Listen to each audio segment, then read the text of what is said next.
Hello, hello, everyone.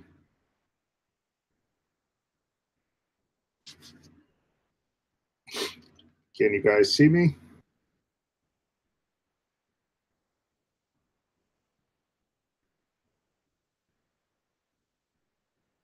What's up, Bubba? Bubba, I hear my pumps kicking up in the background. I don't know if it's on nutrient transport mode or what, but it is going nuts.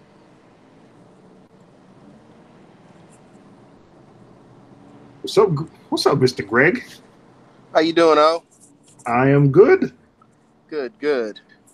5 o'clock there on the way home from work. I'm actually on the way to pick up my daughter. So she had summer camp today. All right. Hello, Bubba. Hello, Greg. Hello, David Chu. It was good seeing you at Reef-A-Palooza. It's good seeing you too, man. You were so dang busy though, video and everything. You know what? You know the crazy. You know the crazy thing is I was so big. You know what? I'm probably gonna get my head is probably growing a little bit here, but I was so surprised by the amount of people that recognized me. They're like, "Hey, oh!" And I ended up talking to so many people that I shot video, but I don't think I got like video of corals or I went to like the Neptune booth, the e-coral booth, and I was just geeking out talking to people. I forgot. When I left, I was like, oh man, I had these great conversations with people and I didn't record anything. Yeah.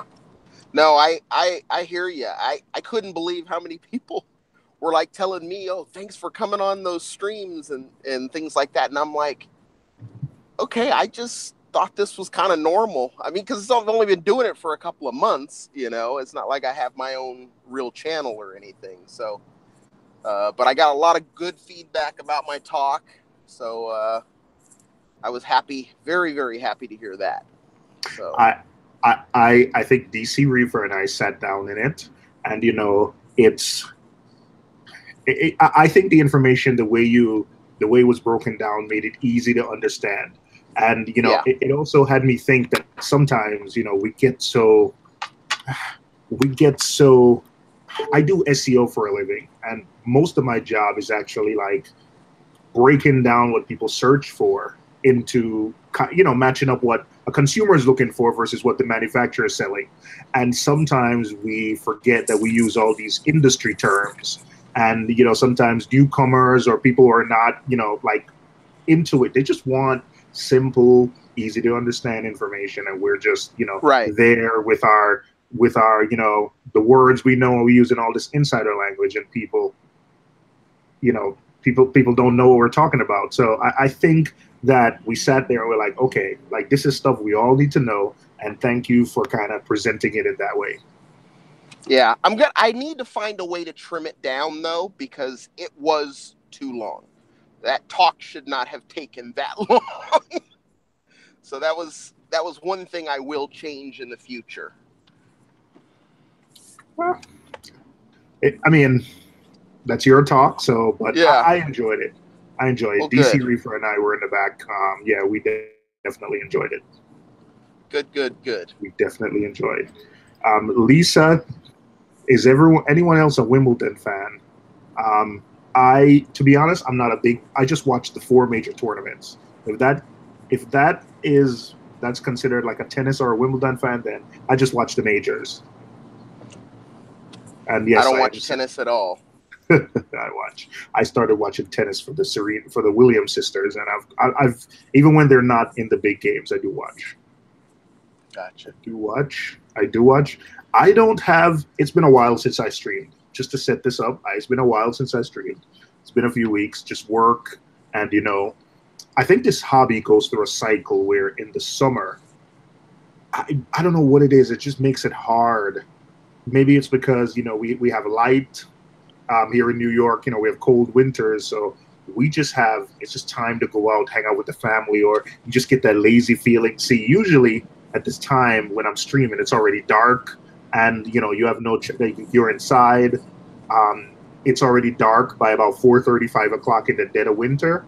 So you're just inside and you just pay more attention to your tank. But now, you know, you're outside, you're doing more outside activities. You have vacation. So I think our tanks, I don't know how it is in California, but in New York, there's a cycle where in the summer it's slow. I think if you go to most LFSs in July and August, like it's really business grinds down to a halt and then starts to pick up again as the weather gets cold. So yeah, it's the same here.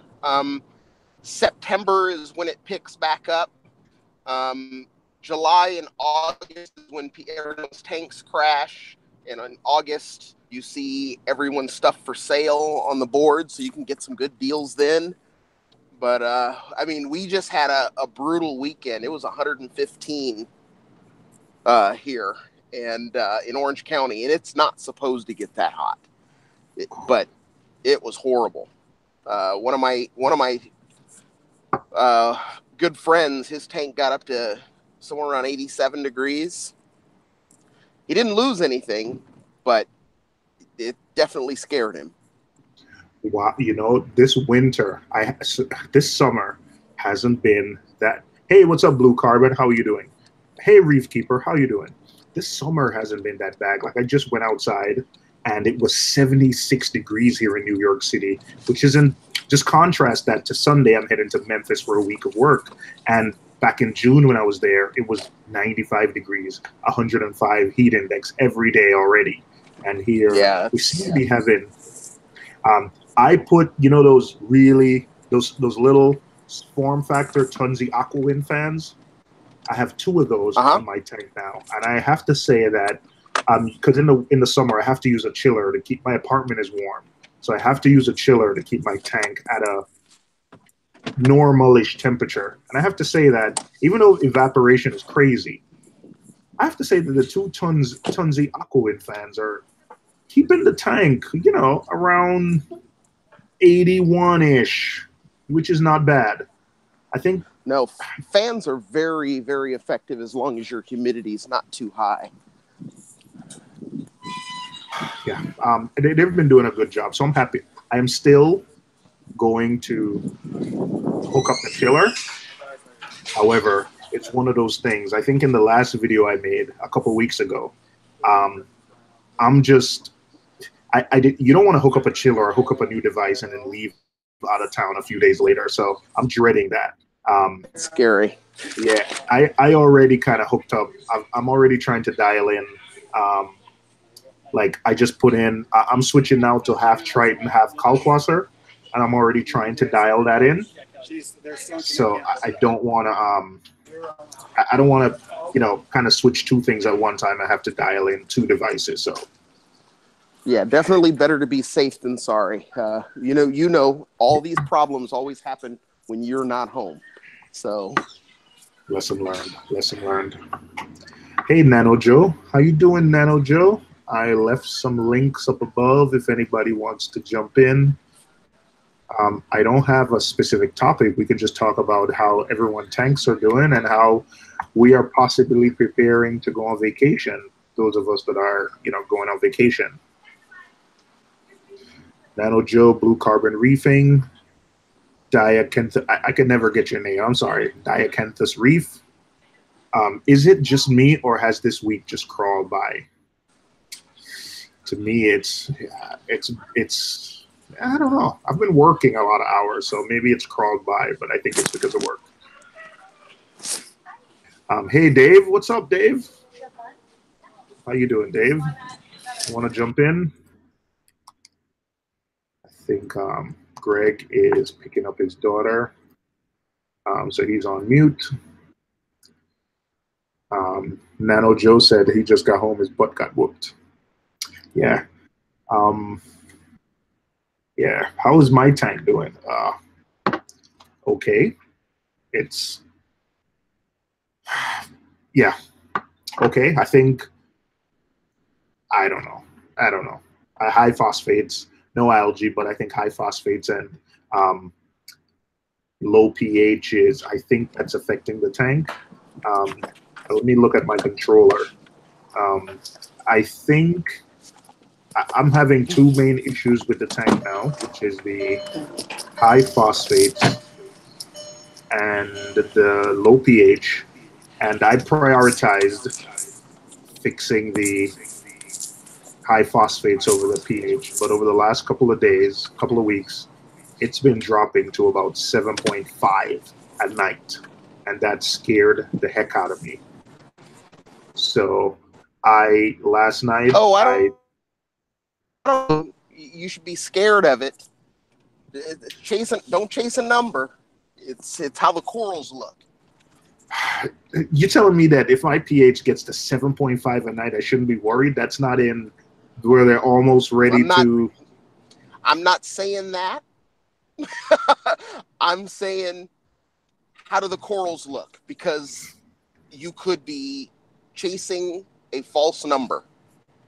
There's a chance that maybe your pH probe isn't reading right or anything. If it's really that low and it's a problem for the corals, you'll see it in the corals. I don't think the corals are looking great. So okay, so yes, then you should be concerned with it. Yes, I don't think it's the corals. I recalibrated the pH probe, so I don't think. In the last month, I changed controller heads, changed a pH probe, recalibrated the pH probe, and the pH in my mind is spot on. I think it's spot on. So I think, I think it's. I don't know what a 7.5 pH does. I have no idea what it does. I think it just stresses corals, but I think when I saw Dave at Reef-A-Palooza, I think, Dave, we spoke about kalkwasser because I think Dave has used kalk in the past. I use kalkwasser also. Yeah, but what I did is instead of putting it in the ATO, I put it on a dosing pump, which gives me a little bit more control into, I'm gonna saturate a gallon of kalkwasser and put it on the dosing pump. That way I have I have control over how much is dosed per day, and I dose it at night. So that's what I'm doing. So I think I started out with a little less than 200 mils over the course of 12 hours in a night. And so far, okay. So far, the pH doesn't get under 7.75 at night, and it goes up over 8 during the day. And the alkalinity is holding steady. Okay. Is holding steady. I run all of my top off on my 25 gallon through kalkwasser.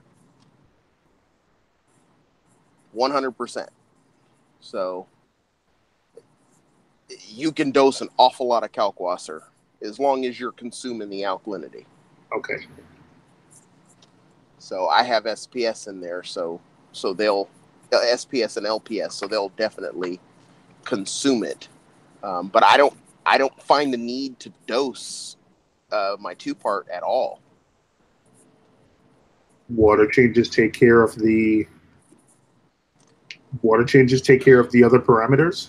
It's seemingly, I mean, I've dosed magnesium one time. It had gotten down to 1350, and I think I boosted it back up to 1450. But other than that, everything stays pretty much rock solid at around 8.5 on the alkalinity. And I don't test for calcium, so. So Dave, hey Deathmage, how you doing? And Dave is saying sometimes an apex is TMI, and I am. You already know how I feel on that. I'm gonna agree with Dave, especially the last couple of months. Like I'm like Dave and Billy and Deathmage, the no controller. You have too much crap on your tank. I'm not fighting. I'm not fully embracing them, but you have to find that right balance. Yeah. And yes, sometimes apex is TMI. It is. However, I'm gonna say that the last June, I think I was running Zeovit at the time. I'm gonna say in 6 years of reefing, last June is the best I've ever had my tank looking last June. And then a lot of things happened, and everything just basically died slowly. It was a slow death, which was painful. Did it die a slow death because maybe you stopped using Zeovit or what? Okay, the reason I ask that is because Zeovit in itself, because it requires so much interaction, you pay far more attention to your reef than other methods of reef keeping. So let me fit up. That's interesting, but let me just finish what I was saying. But yes, you're absolutely right. The thing with Zeovit, and at the time I was using a Vertex Omega skimmer. I saw, because I'm in, 4 of us, wife and 2 kids, live in an apartment. I think I've always sort of, I'm gonna say, since I've had an Apex, paid attention to, my pH. But for the 8 months or whatever last year when I owned that Vertex skimmer and I was pulling outside air in, and Right. I would get my pH up to 8.3, 8.4 during the day, growth just exploded.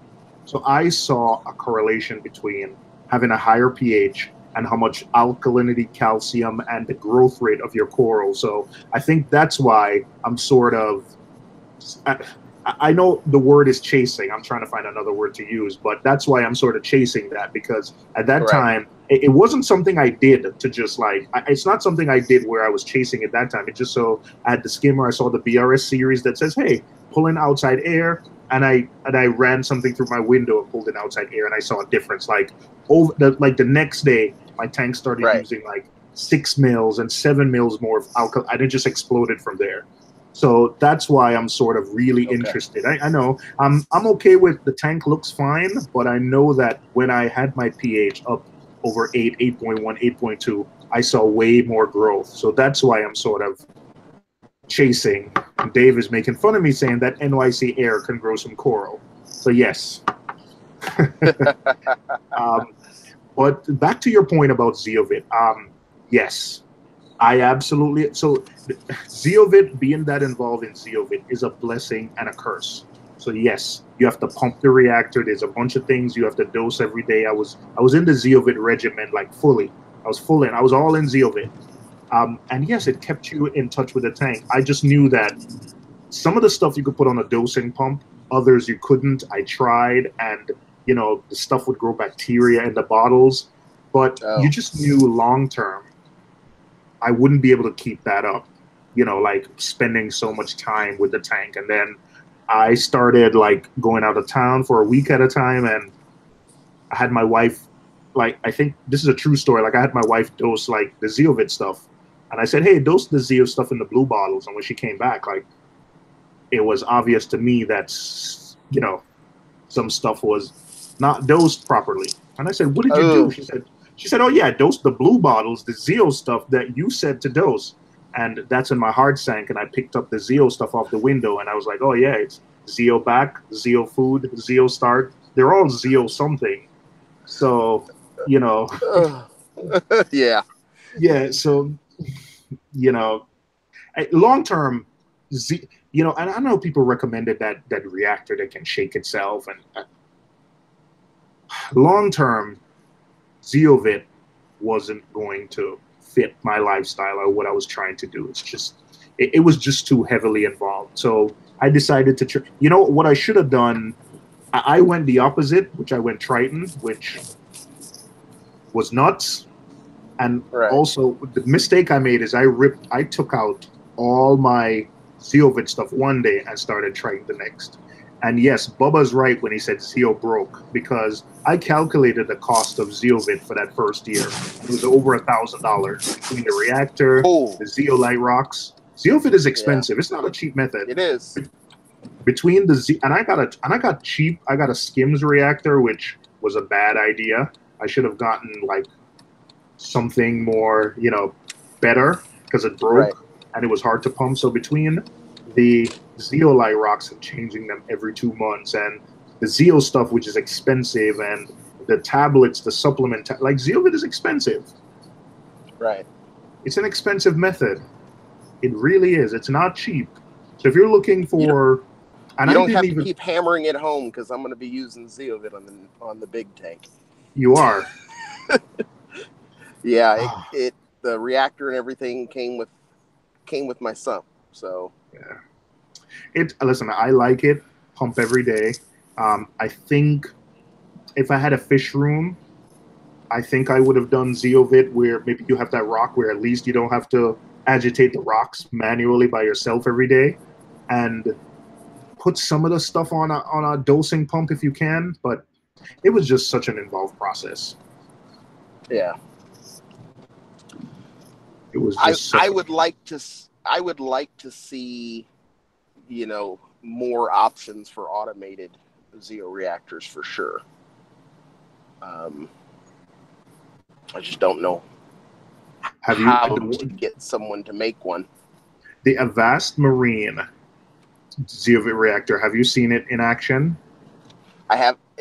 That's the magnetic one, kind of? It shakes it, but it never really hits the bottom because of the magnet on the bottom. Yeah, I've seen that one. It is loud. Yeah. See, the way I would want to make one, I would want to use a DC pump that fed it, and basically to shake up the biomedia, make the pump run at a higher speed to get everything back to its normal speed mode.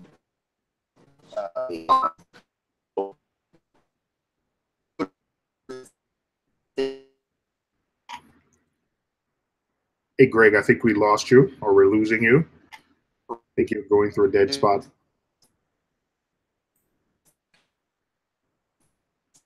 If anyone has any questions or anything they want to discuss while we wait for Greg to come back, please go ahead and, you know, hey, oh, how are you? I am okay. It's been a while since I streamed. Thought I would stream for an hour or so tonight to see everyone.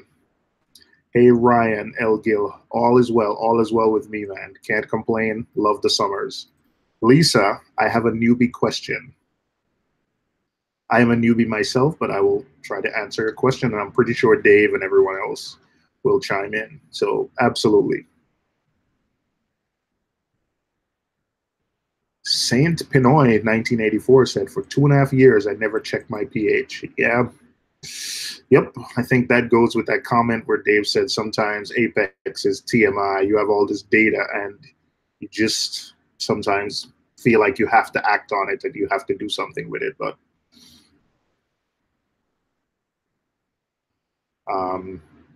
Deathmate said her lagoon is fully set up. What size is the lagoon? Do you have the same size as that lagoon that DC Reefer had?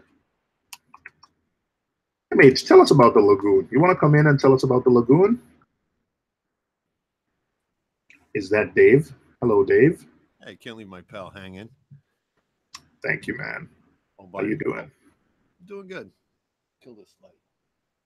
Lisa has a question. Let's see if we can help her as best we can. When vacuuming the substrate, how can one go about ensuring no pods are sucked up, or is that just a given? Yeah, it's a given. It's a given. I think amphipods are the big bugs that you see. The pods, like, you have to look really hard. Like, I can barely see them with the bad eyes I have, so I just try to get this. That's my goal, is to get the sand bed clean, not necessarily to worry about pods. But they're hiding in the rocks. Like, I'm pretty sure within a week or so, they'll breed and reproduce back to whatever levels you had. Right. The pods always come to like an equilibrium between your tank, how much you feed. I agree. I concur. Paige says, oh, she has a 25 lagoon with a sump. And she said, no, I don't want to come in, and streamed it earlier today. It's still up on my Twitch. Yeah, I saw, you know what? I saw in Discord, she posted that a video, Paige. You know what? I'm going to go and watch it when the stream is finished. I don't do Discord. What's Discord?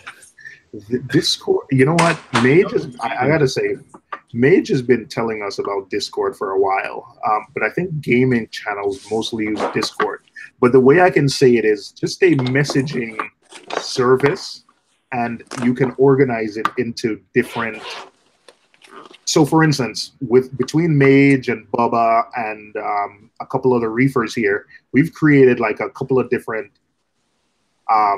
discussion rooms all about reefing. So one is you just post pictures of your tank. Other one is where they post deals. So I think Bubba does a good job of like organizing deals and put it there. So if you're looking to buy something, one of the first things I do is go into the deals Discord channel and say, hey, who's having a sale right now? So Ryan says is big in gaming. So that's what, Mage and Bubba are big in gaming, and that's why they're the ones that can sort of brought it to us. But I like Discord, and you private message people. It's just another messaging service, but it can be organized into like rooms. So it's not, we don't have like we have a general reef tank, but there is a post all your reef tank pictures here. Post about diseases. So if you have something with a disease, you post here disease, or I think the ones I follow the most are the general pictures and the deals, because Bubba does a great job of keeping the deals channel. I check it. Right. Deathmage is right. I was in one of the Discords she was doing once. I think I downloaded it. I got in there. I don't know how to get back or whatever. Yeah, I actually like it. I set up notifications, so I'll see notifications. So like I know Mage posted a video earlier, and I got a notification. I was working. I didn't get a chance to check it out. Oh, I'm bad with all of that. I turn off all my notifications, Facebook and Instagram. I'm just really bad with it. And having two Facebooks, it depends which one I'm on the computer, where I may not see messages for days. The notifications can get out of hand. You know what I've done with my phone? I've muted certain things for certain times of the day where I don't want to see it while I'm working. Mm-hmm. Yeah. Yeah, I'm working scissor jacks and stuff when I'm at work, so they don't want me on the phone driving a scissor jack through a store. You can imagine why. Up to TMG, man, I think I saw TMG at Reef-A-Palooza, and I haven't heard from him since. What's up, TMG? I hear my water like really kicking up. I don't know what's going on. Maybe my pumps are on too high. You want to go look at it? Go look at it. No, it's not. It's not. It's not splashing out of the tank, but yeah. I was working on a video for my new laser. Aptasia laser. Yeah, it's pretty damn good. I need one of those. You can borrow mine. Does it really work? It really works.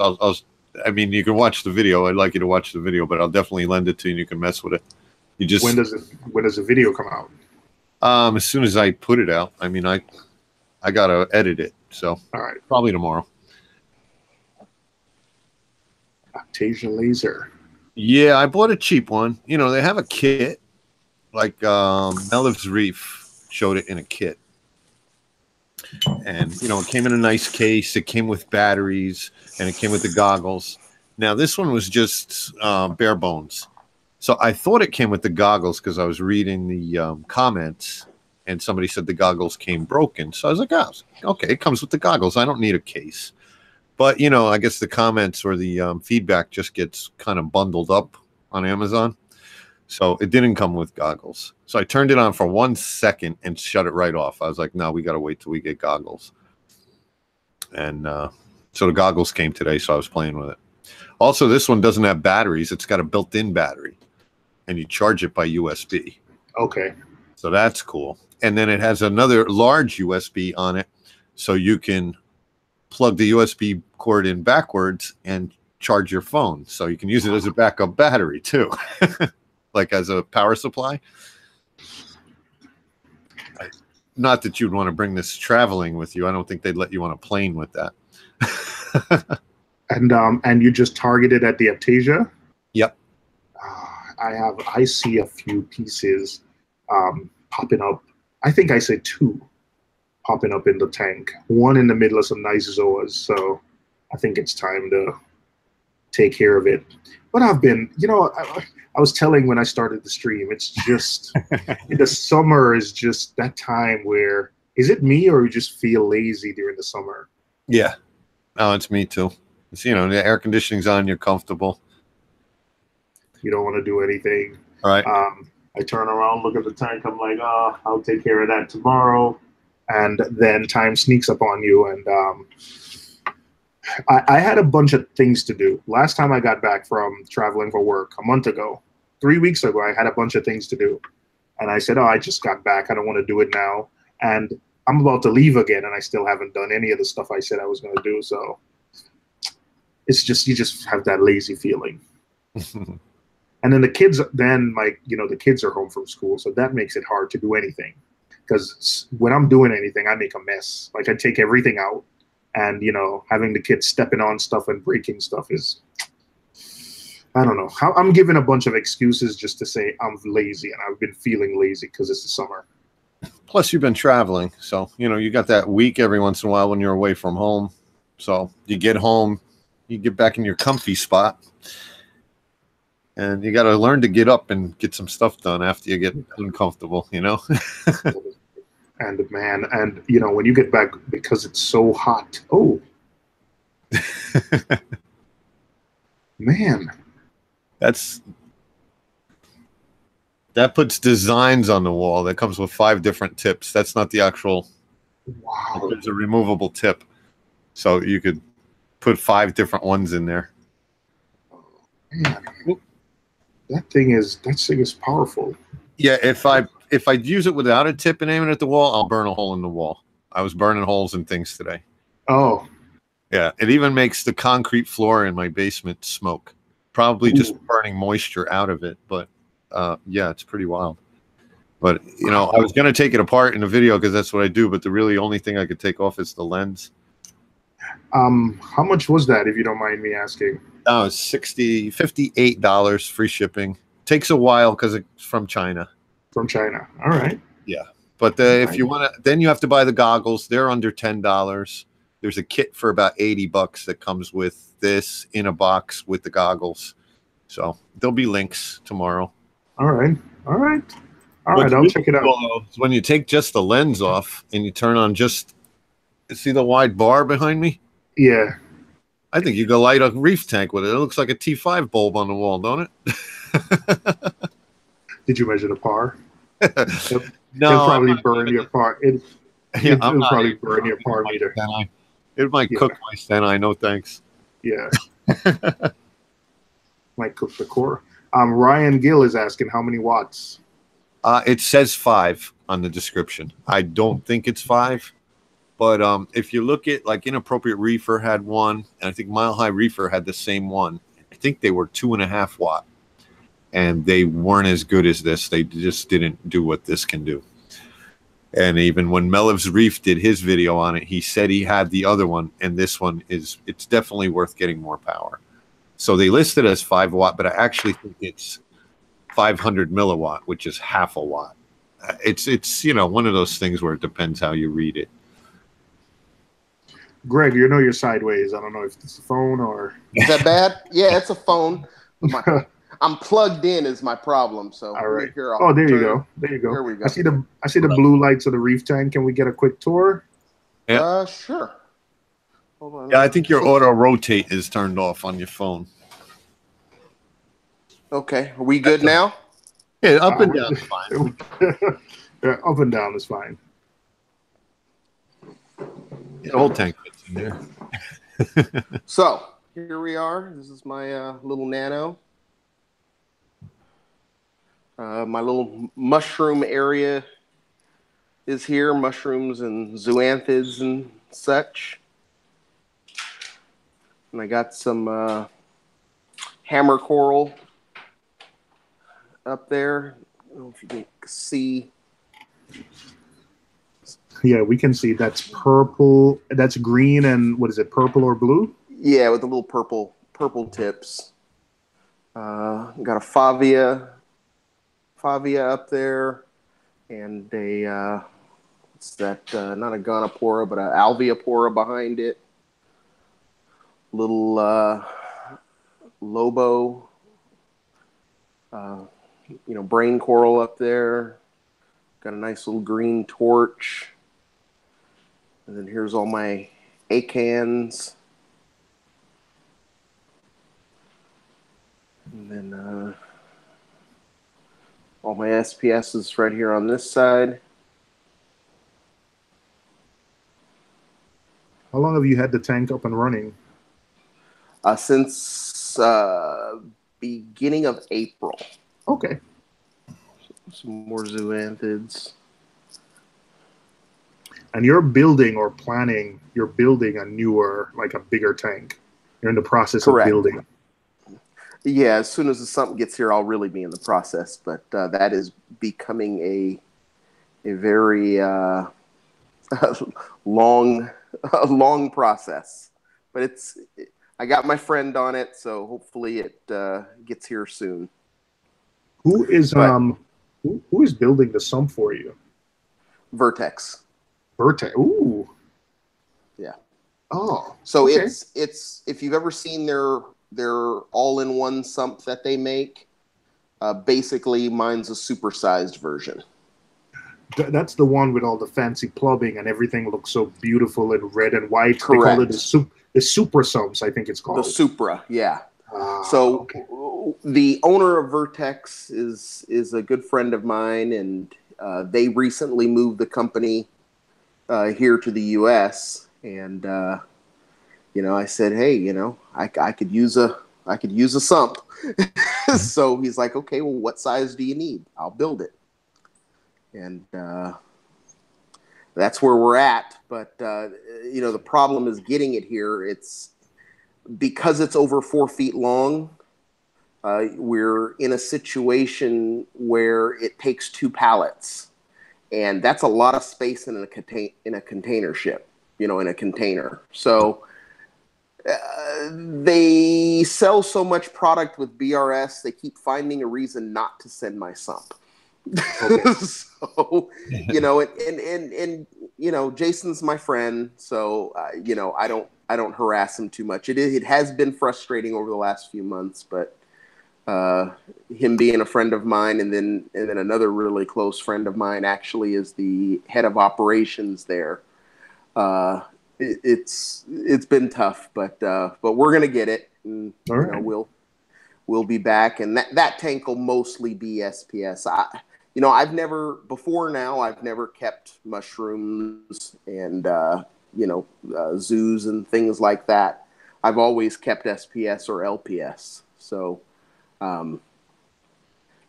that's more what my big tank's going to be for. And I see stuff when I go to different places. I'm really, really close here to Reef Raft USA. And so I head over there quite often and pick out some really nice gems. Right. I'm excited for that. Maybe you'll start a YouTube channel and, document I doubt it. Okay. I doubt it. Yeah. Maybe we'll see. It's time. That's always been my problem. That's everyone's problem. Yeah, but mine it's how much time I spend in the hobby, because I have my regular full-time job, but then I also being so heavily involved with Reef-A-Palooza, that takes up a lot of time, and next year we're doing 4 shows. Ooh. So yeah. Hey Doc. Alex is probably going to need an email. Oh, email. Yeah, I'm going to email Billy right now. I don't know if he wants to come in or not, but all right. I will email. Let me email Alex. All right. What is the total water volume going to be of that new tank? The display tank. 250 gallons. All it's right. 62 inches long, 36 front to back, and 27 tall. Wow. Yeah, those Vertex sumps are nice. I think that's what DC and I were playing with on Friday night. We were looking at them, at Reef-A-Palooza. I don't think there was a Vertex. Vertex wasn't at the show, so okay. Been another brand. Yeah. Geo. I saw the Geo sumps. Yes. Yeah, the Geo sumps. It's definitely different from that. Right. I sat there and played with the Geo sump for an hour before I realized, I should probably film something. And then I was too busy playing with the toys and talking with people. Right. Well, DC picked up something and it fell inside the sump, and I was like, "What are you doing?" And then I was touching one and it fell. We both just walked away like nothing happened, like we weren't here. But they I'm were gonna beautiful. see if the gel filter changes the look. Oh, there we go. Little whiter light. Hey, Alex, you made it. I emailed myself a link. That'll work.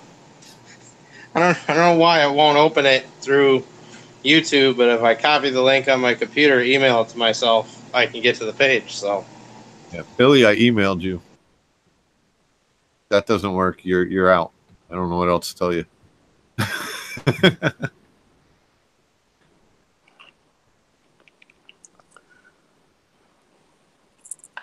Just email Lisa. Let her email everybody. That's been happening to me too. I didn't know you could email it to yourself. That's been happening where I can't join. Dave, I kept the other night when you were streaming, I would jump in and I got booted after a second. Oh, is that what happened? I figured maybe something came up from work or you just didn't like me anymore. No, so I kept going in and I got booted, and then I don't know, but it's been happening too. I was surprised the other night when I jumped into Nano Joe's stream, it finally worked. Okay. Hello, Billy Pipes. How are you? Hey. What up? What's happening, Billy? Nothing. Got some goodies in the mail today. Billy's looking really pink these days. Fishy. Yeah, I saw that video too. Here's it. And I think, Billy, did you put on did you just happen to be wearing a pink shirt that day, or you just? Yeah. I was like, oh well, I'm just gonna roll with it. All right, because that was I thought you put on a pink shirt because it matched. How do you like that thumbnail for that video? That was pretty cool. Hey, did you like that? You even had a little shout-out hat for Pat Murphy. I want a Murphy's Aquatics hat now. Right? I did get an email. They were like, "Where'd you get that hat from?" Wait. Did I miss something? Wait, hold on a second. Now I gotta go look. Did I miss something? Yeah, he's got a Fritz salt. Switching to Fritz, I think, is this the video? Mm-hmm.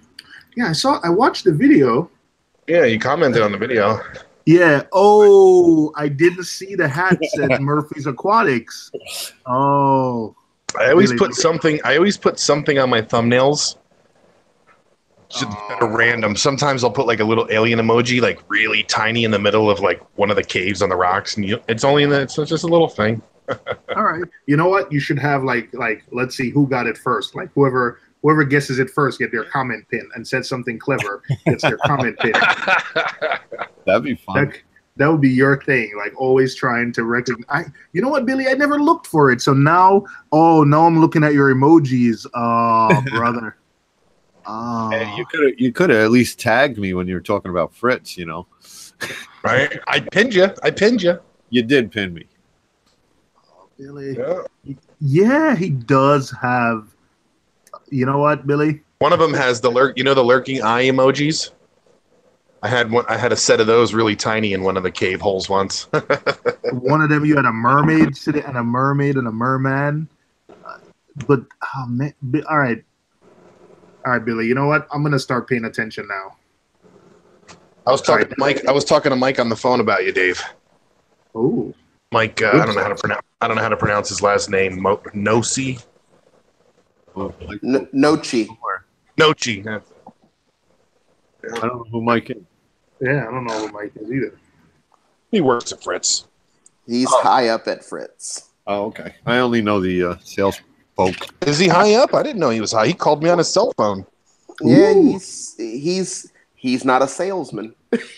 Oh, okay. On. I should have talked a little classier then. Yeah, he's Sean. As far as I know, he's Sean's boss. Right. Oh. I think he's the head of the aquatics division. So I've heard. Listen, I've only my experience with Fritz stuff is just 100%. Like I love the bacteria. It's one of the things that I think helped me, get rid of dinoflagellates. I use their salt. But up until like last year, I've never heard of Fritz before. 6 Well, they're years. always Mardell. They were They were Mardell. They were big as Mardell. They've been around for years. Yeah, they've been around a really long time. They've just, they produced a lot of stuff for other companies and really just decided to really push the aquatic side of it. My understanding is the majority of their business is working in the oil industry. They make fracking fluid. And I believe they even make the bacteria that consumes oil in oil spills. Oh, how about that? So, I mean, they've been around a long time. And they also used to be the distributors of Teco chillers way back in the day. Oh, I was looking at a new chiller, and that's one of the ones I was looking at, Teco. Billy, what are we looking at? Huh? What are we looking at, Billy? Oh, I was waiting for O to look. Oh. This will be a big surprise for everybody. It's a sneak peek. Ready? Yes. Some LEDs coming on, I think. Ooh. He's on the dark side. I told Billy, I said, pretty soon, Billy, we had a good debate about, like Billy, me being the tech and Billy being on the opposite end, non-tech.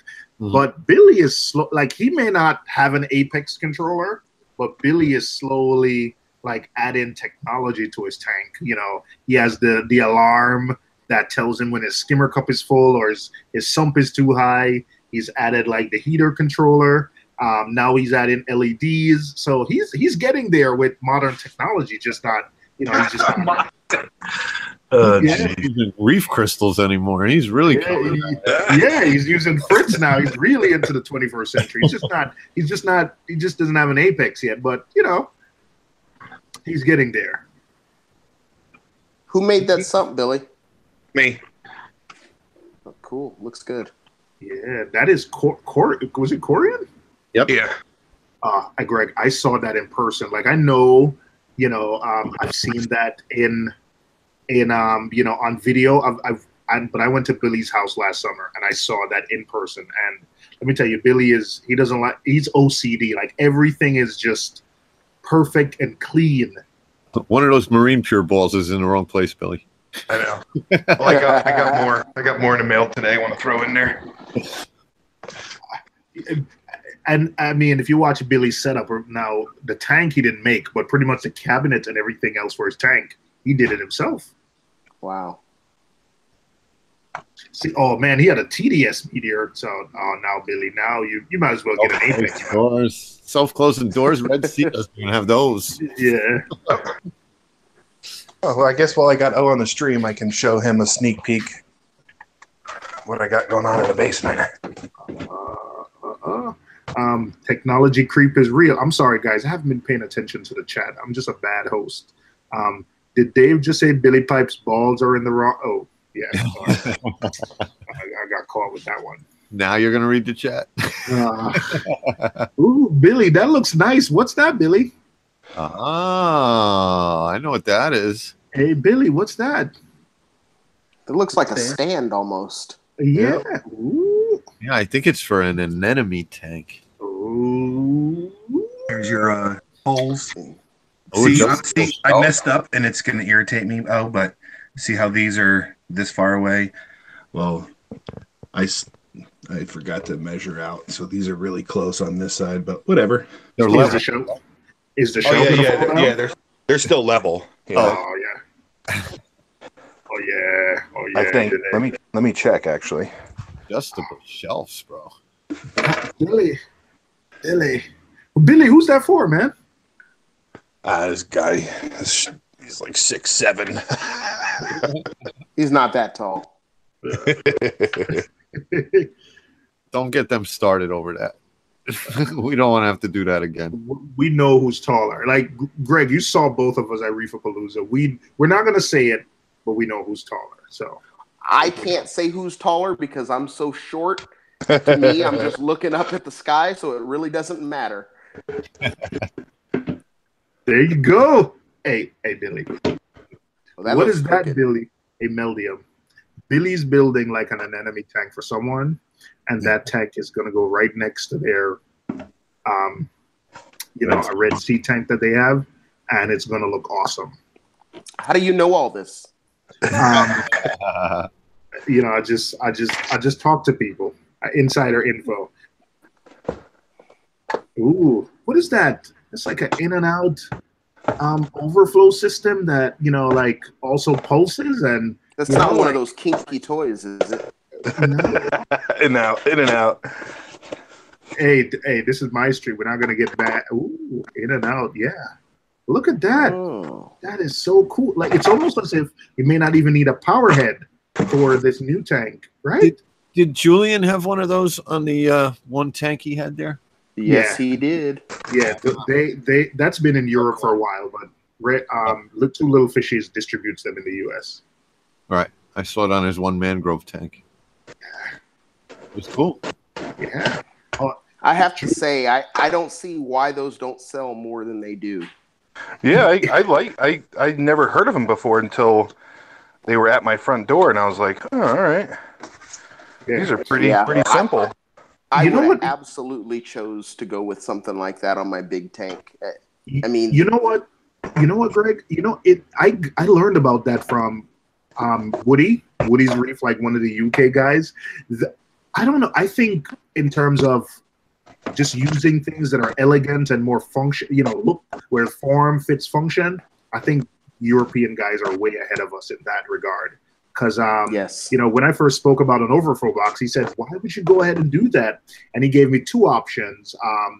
One, the in and out. I chose the in and out because it also has a pulsing motion where I don't know what's in it. So I'm guessing something similar to the random flow generator, where it generates with no moving parts, sort of like a little pulsing action. But the things they use on their tanks, it's amazing. They don't use overflow boxes, and it works just as well and is silent. Yeah. No, it's I see all these people using these other the other overflow boxes that they use, and this is so much smaller and more elegant and more functional, and it handles the water coming in and going out. I mean, it's a no-brainer to me, but I'm just shocked that they're not more popular. On that tank that Billy's building for that guy, I think it's a 10-gallon tank. That guy might not even need another power head, Oh, that guy will not need another power head. That's for sure. So, the biggest difference I see between like European reefers and us is I think they pay more attention to how, on average, we're talking about averages here. We're not all like Alex, where we just build a house around our tank. Like, we're not Alex, but they just pay attention a little bit more than we do to how the tank looks. I think most of us start out with that cheap Aqueon tank, and then we upgrade when we've been in the hobby a while. But in the UK, I don't think you can go to a big box store and pick up a tank. Like, I think most things are custom made. They don't have that's for sure. I mean, I don't know if you remember when I told you about my little 25-gallon. I mean, the features that they put on this tank are just insane. I mean, that's why they went out of business. $4,000 for a 25-gallon tank. Europeans are crazy in that sense. Hey, Dr. Wells said, I still have a canister. Oh, come on, dude. Hey. I'm pretty sure it's a very nice canister, Dr. Welsh. I'm sure it's a very nice canister. But they're overflows. I think the other overflow that's really cool is I think it's called the A2 Ocean Overflow. I'm not familiar with that one.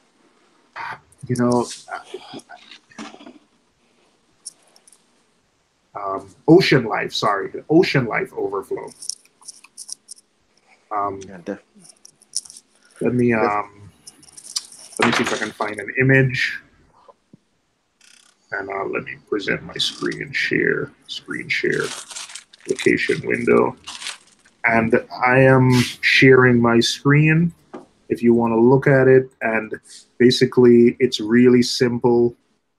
This is a really small image. I wish I could find a bigger image, but it comes with some long pipes, and this is how it would look at the back of the tank. Just this is the return line. This is the overflow line.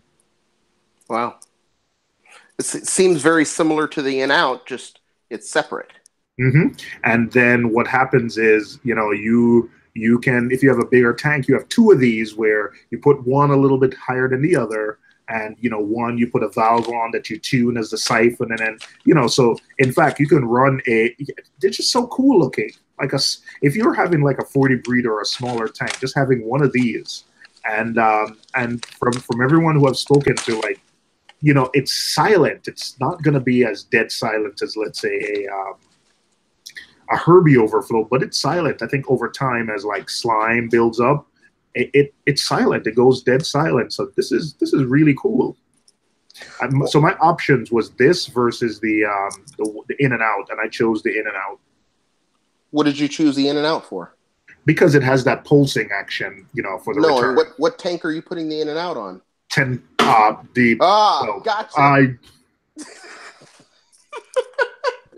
Got caught. Hi. But just so you know, per Julian, at least what he told me is that you can separate the in and out with the intake and return. Yes, I think you can do a little bit of cutting. But I think I want both of them in the middle. You know what? I don't know. I've been told that, but I guess I haven't given it much thought. Gotcha. Billy, you know what? Billy is better at this DIY stuff. So I think for the most part, when, I wanted to put it on the right side or the left side, and I think, anyway, let me not. Yeah, I think you can cut them apart. I've heard that, but we'll see. Well, I mean, I know Julian said a lot of the guys in Europe do that. That they don't keep them. They don't necessarily keep them together. They work well. That's what he says. Dicanthus says, one day I will achieve Alex's greatness, though I think I will build a garage system instead of basement one. More so because I really want to do a sundial lit system one day. A sundial lit system? Oh, okay. Yeah. What does he mean by that? I think sunlit, maybe a sunlit reef tank. From what I saw Mike Paletta say, Mike Paletta had a sunroom and he put a tank in, and he said you would think that, I think he said he had the most trouble in the summer because it seems like the sun was just in the sky for all these hours per day, and the tank got too much light. Yeah, that can happen. We have a local reefer here that's one of my club board members, and his website is Garrett's Acropolis, but he has an outdoor system. Approximately, he's got two 1,500-gallon tanks outside, and he's growing SPS. Now, he does absolutely shade the corals. He has this blue plastic sheets that filter the sunlight so that he mostly only gets blue light. But he grows some amazing corals.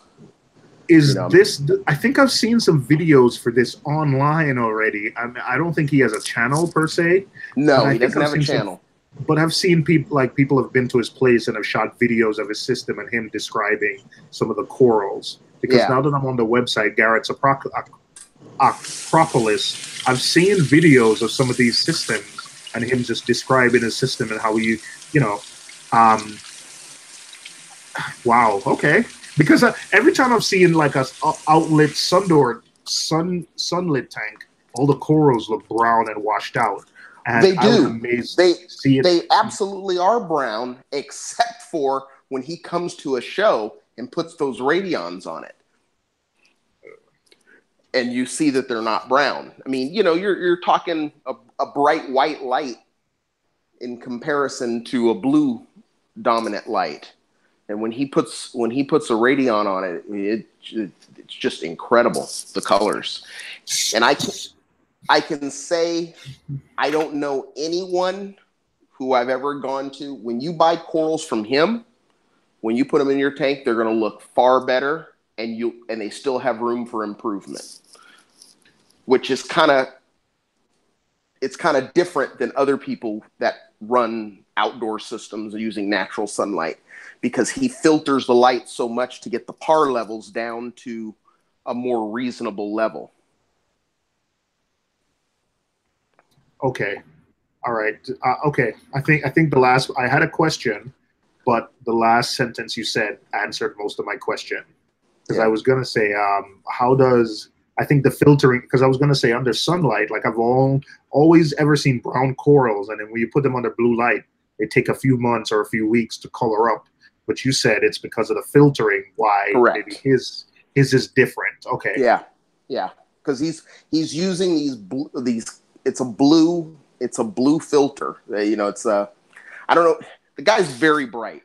One of the smartest guys I know in this hobby, and he researches everything. I mean, the tanks are heated with a gas water heater. I mean, everything's automated. I mean, he used to travel. His daughter is a world famous pianist, and he used to travel all over the world with her, taking her to these functions, and no problem. This tank just runs itself. Doesn't have to do anything. Hey, Alex, how are you doing, Alex? I'm doing good. How's the reef doing? Oh, not too bad. Had a couple little hiccups here. I think I'm getting a handle on it though. So, a couple of the acros kind of receded and had some die off on them. Not a lot, but I think I understand what's happening now. I put my triple DI saver on here to give myself 0 TDS water, and I got rid of all my hair algae, but I think I've stripped out too many nutrients out of the water, and now the corals are paying me back for that. So You put your let me try that. You put your triple DI water saver. This is the RODI system, right? Yep. I added this. So before, my water was a TDS of about 1 to 2, and now it's 0. So the hair algae is all gone, but some of the corals aren't quite as happy as they were. I had a couple acros act up, and I think it's because I'm just not getting enough nutrients into the water. So I went ahead last night and I bypassed my DI and just went off the RO itself, which makes about 8 TDS or so, and dumped that in a bucket and then dumped it in the tank. And actually a couple things kind of perked up today. This Gorgonian here was a lot more closed up the last couple of weeks, and it's opened up more. So let's see what it does. And you don't think like, okay, I mean, what you said makes sense. You don't think like maybe feeding more, or maybe like aminos. I've been feeding the crap out of this tank. Okay. I mean, the puppers get a whole cocktail shrimp every other day, so there's no shortage of food.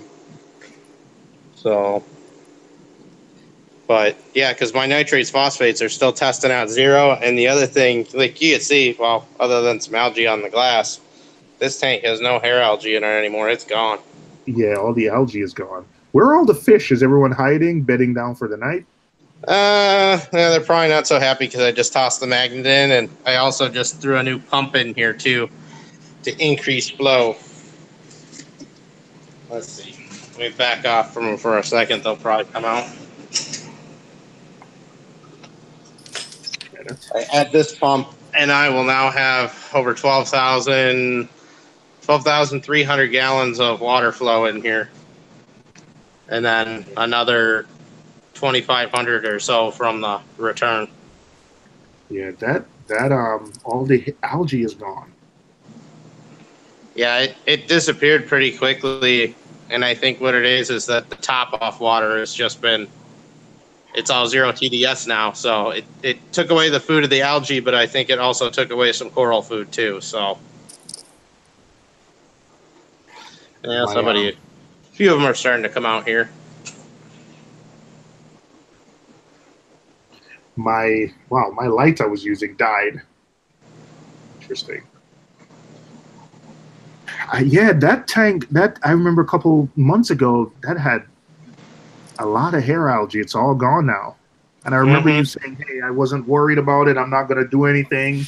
It'll clear itself up over time. And it looks like it did. Yep. Yeah, some of them are starting to come out a little bit. Everybody's unhappy that I stuck the cleaning magnet in there, so. Hey, Frank the Tank. Lisa had a question, Greg. So blue, she said, okay, so blue for color. So does everyone pretty much have a period of white light on? I personally run a white light. I run the Worldwide Corals program, which is blue plus for about 5 to 6 hours, and then I switch out to just blues for the rest of the evening. So my lights are actually in the process of changing from the white that you saw earlier to all blues. You know what? I don't know. I've always used like fancy lights, and I just set it to a color temperature that the first lights I've used were, I think, AI Hydra, and then I just followed recommended settings because I just found that I was just chasing everything, tweaking the numbers too much. And then I liked the Kessel because with the Kessel, all I did was just change it to a color I liked and just run it from there. And I think now I run the AB plus. I have T5s and LEDs, and I run the AB plus, and then I turn it a little bit more on the white side. I know, when I went back to the Caribbean a few years ago, and I would get up and go swimming in the morning, the one thing I noticed is that in the morning, it's not, we have our tanks blue. It's not that blue. It's actually more white in the morning when you're out there swimming early before, the sun's fully up.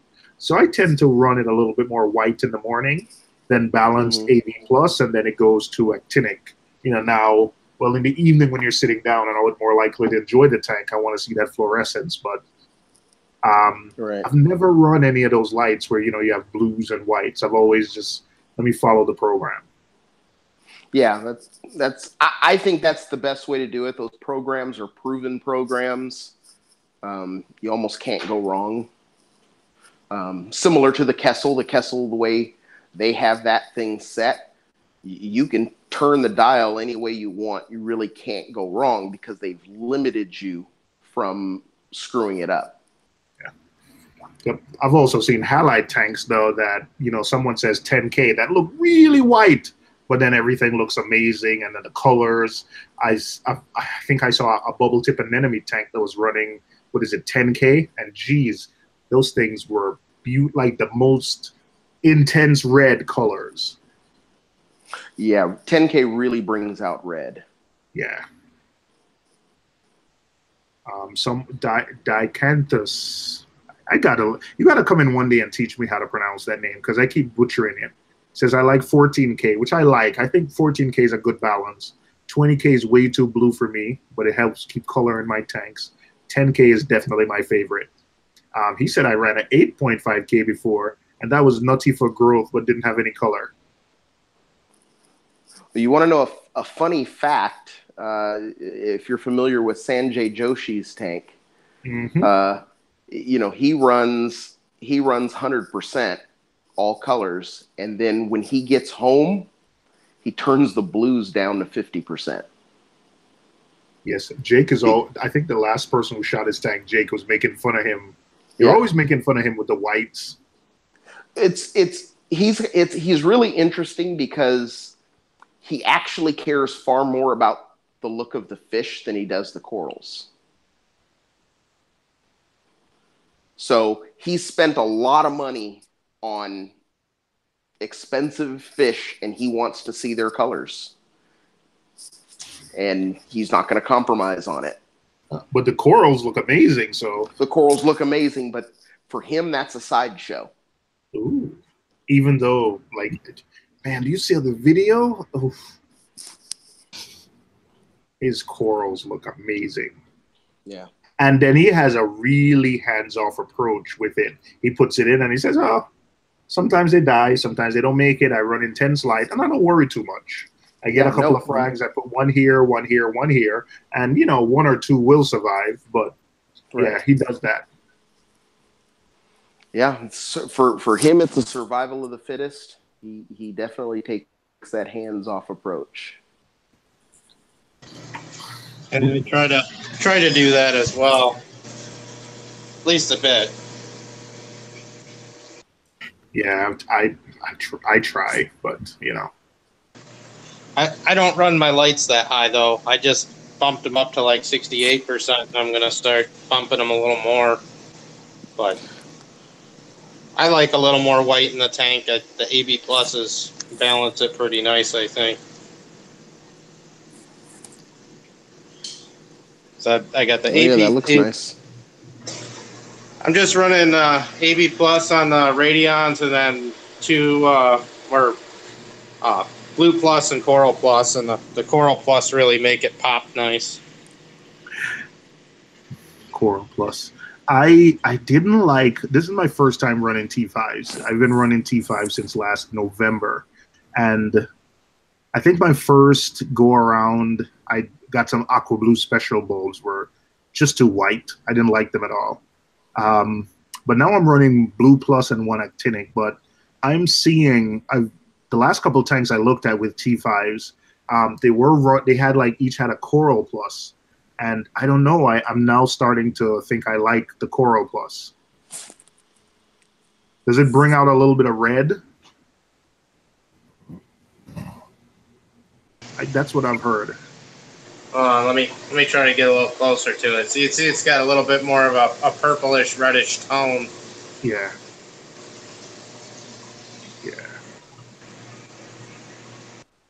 Yeah. The other tank's just running 3 AI Vega colors, and the red and greens are turned down, but the whites and all the blues are turned up pretty high, so it's got a pretty white look to it. Did you say you're running Vega colors? Wow, those are old. Hey, I had 3 of them for my old 120-gallon tank, and suspended over the 720, they light it up pretty good. So yeah, I always have loved that fixture. I actually just sold 2 of them because I wasn't going to use them, but it's a really nice fixture. Yeah, for now I figure that's good enough because the primary for this tank is fish, not coral. So right. And you just have some cold coral in there, right? Yeah, and there's one little piece of blue red. So I got a couple pieces of this green Nephthia I trimmed off. I'm gonna wait till they get adhered to something and stick those in there. Maybe the yellow Nephthia back there I'll stick in eventually too. We'll see. And the fish you have, they haven't bothered the cold. Well, that's why the angels decide to take a nipper, so I'm not too concerned. Okay. So everybody's still freaking out because I cleaned the glass. What kind of angels do you have in there? So I have a Coral Beauty, a Flame Angel, and a Juvenile Annularis Angel. So the Annularis just popping out there. There's the Flame. Is that a dwarf angel? Which one? The Flame is The annularis. Is it annularis? No, that one gets about 12 inches. Oh, okay. Okay, wow. I'm looking at it now in Live Aquario. That's a beautiful one. That gets about a foot. Ooh. Yeah. No, I got a lot of wrasses and the 2 puppers, and now there's the coral beauty back there. Every now and then the coral beauty and the flame go at it a little, but I'll see. I want to add an emperor and maybe a Navarcus, an Asper. I don't know. There's a few others. I just have to be very selective as to when I do it, because there's going to be aggression issues here in the next angels that go in, and I got to try and balance it. Okay. Wow. All right. Well, 720 is a big tank, so I don't understand why 2 dwarf angels are fighting each other in such a big space. Well, it's not bad fighting. It's every now and then one will chase the other.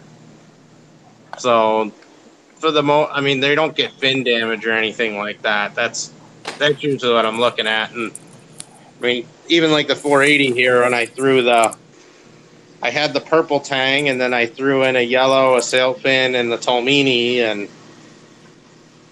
the purple was less than pleased that I did that, but got over it pretty quick. Okay. Hey, Reef Keeper. How you going? Dr. West, so night, guys and gals. All right, good night, Welsh. Good night, Welshie. Yeah, I'm going to be, I'll still be on for a little bit, but I'm going to shut it down soon.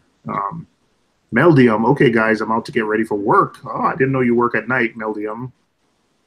Hey, Meldium, thanks for your help with, selecting that lighting for that tank that's going to be going up soon. So thanks for that. Everyone else is going to hear more about that soon. Reef Keeper says, you're holding out on us? Yeah, I think I've spilled the beans too much, but I'm going to let Billy do his thing. I'm excited about that. This is, by the way, this thing that we're talking about that we're not going to mention. This is my wife's idea. So nice. This is my wife's idea. So it's going to go next to my other tank, and we're going to try to collect some BTAs. It's a small tank, so we're not going to go crazy, but it should at least, I think we have to dedicate a good amount of space in the 75 to BTAs, and this allows us to add more coral there without worrying about stuff moving around. Right. That's your wife's tank, Alex. Yes, it is. How's it doing? So, she just put her first coral in today, even though it's closed up. I had some Rastas I cut up a week ago. So her tank's doing good. We put the retrograde cover here to block the light. So retrograde. Yeah. Is that a Radeon? Yeah. Put the diffuser on, but it was still kind of giving her a tinge to the eye when we sit on the couch. So I put a lovely shade of black duct tape or Gorilla tape on. There you go. Hey. She's like, I don't care what it looks like. It's not a big deal. But how do you like her aquascape? She did this all on her own. Looks good to me. Yeah. Who's topping up? Do you have an ATO? Who's topping up the tank? That's her responsibility. Okay. All right. Ooh, all being right. harsh. This is her tank. She's not around, is she? No, but she's been topping it off. I helped her fill it, and she wants to do this on her own, and this be her tank. So you don't want to give her like an ATO and put something beside it, that tops it up? All right, we got to go downstairs. She will get to that point eventually. All right. All right. She needs to learn how to do things the old-fashioned way. All right. When she gets beyond that, then she can graduate to an ATO. All right. And an Apex, possibly. Well, actually, the light's off of my Apex, so I programmed her light. All right. Dicantha says, "What's the plans for fish?" Well, that's her tank. I don't think she's going to put any fish in that tank. She's probably going to put 1 or 2 little ones. I don't know, maybe some Banggai Cardinals or something. We'll see. I want her to keep it going for a month or 2 first with a few corals. Hey, Greg, at Reef-A-Palooza, hey, I don't know if, I mean, Greg, I know you're doing 4 shows next year.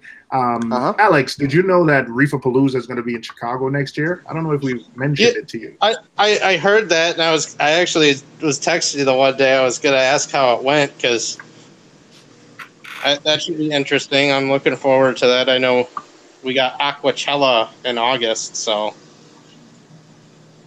Reef-A-Palooza is much better. Last year was the same thing. I went and I'm like, oh, I'm gonna shoot all this video, and I get there and I'm talking to Dave and I'm talking to Billy and I'm talking to Fisher Hex and I'm talking to different people, and I went to Greg's talk and I'm just hanging out and talk. I told you I pretty much talked to all these vendors, and it was at the end of the day I'm like, oh, I should have recorded. I sat there and talked shop with Terrence about Apex and about what they're doing, and just never recorded anything. I did the same thing Saturday. Yeah, don't feel bad. I think all the shows I've been going to, I've been kind of the same way, where I'm like, I'll film a little, but I mean, you can get some good eye candy, but unless you're like interviewing somebody about a product, you know. Reef-A-Palooza is sensory overload from the moment you walk in the door. It just is. It is. I was looking at the video I shot, and there's been a couple of times I started to do walkthroughs. I'm like, hey, here's the Fritz booth, here's this. And then I go, ooh, I didn't see this booth. And I point the camera at the floor and then turn it off 30 seconds later while I'm talking to someone. And then it happened like about 4 times Saturday. And Sunday, I was actually flying out for work. And I came to the show and was at the show for a couple hours. And I'm like, I'm going to film something today. And guess what happened? Same thing happened. Ended up talking, looking around, and didn't film anything on Sunday. That's how it went for me. Every time I got the camera out and said, okay, let's do this, somebody walked up to me, hey, how you doing? And, you know, that's really what it's all about. Yeah. You know, so the videos don't do it justice. Yeah. Definitely had fun. Greg and Dave, did you guys see the eCoral controller there? I did. I didn't, get involved with it or really ask any questions, but I did see it there. It looks like they're shipping them now. Yeah. I spoke to the guys, and I was there, and again, I was at the booth for probably an hour just talking. One of the engineers didn't speak English, so I was just talking to him. I was helping, I sat there and I programmed the Kessel for the VDM port, and it was so easy. Yeah, okay, that's what you're the perfect person too, because you don't have a problem with the Apex because you know a little bit of code and you understand it. But supposedly that eCoral is really easy for anybody. Dave, literally, you plug it in, you plug in the Kessel into it, and literally you open an app and it says, like, hey, 8 o'clock, there's 8 o'clock and there's 2 sliders. It says, what color? Like, you have to know that.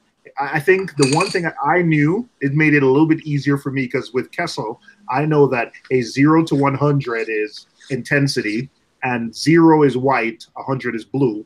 But it basically said at 8 o'clock, what percentage do you want it to be? And then what color do you want it to be? And I'm like, I want it to be at all blue, 100, and 10% intensity. And then it says, hey, at 10 p.m., you put the time, at 10 p.m., what do you want it to be? And I just did it. And I said, hey, test it. And how long do let me see the day. Let me see an entire day split up into like 30 seconds. And then it played like the day. It time-lapsed the whole day for you? Yeah, in 30 seconds. And first I was doing it in 5 seconds. And I was like, wait a second, this is not working. And I said, oh, I'm only seeing 5 seconds. So right, so the lights were only on for 2. The the interface, I have to say, is I know Apex has done a lot. Neptune Systems has done a lot in terms of having their interface being so easy, and it can ask you questions. They have this system now. Neptune Systems has tasks where you go in and you're like, hey, what do you want to do? And it helps you generate the code. But I think eCoral just has them beat a little bit in that regard. Because when you're designing something from the ground up and you're taking like a modern UX, I think you just have an advantage. But the thing that really impressed me was the head unit and the base unit are wireless. So, now I don't know what the range is. I think I wanted to test it at Reef-A-Palooza, and I think I got them a little bit nervous. Because right. I just thought because, hey, maybe I was talking to them, we were friends, and I was just gonna, hey, you stand over there, let me stand over here, and let's see how far this thing can talk. Right. and they got a little nervous, but the fact is you don't have to run a wire in between, the tank and where you plug. I don't know, I like it. And then they have a nano version that I looked at. I was so surprised, like, hey, this is a controller, and it was the size of a Reef Link, Dave, and you just plugged stuff into it. And and then wasn't there a power strip like a couple of plugs short? Like what is Apex is 8 and there's 6? Yeah, there's a 6. So I was like, wait a second. Okay, yeah. So that is absolutely true.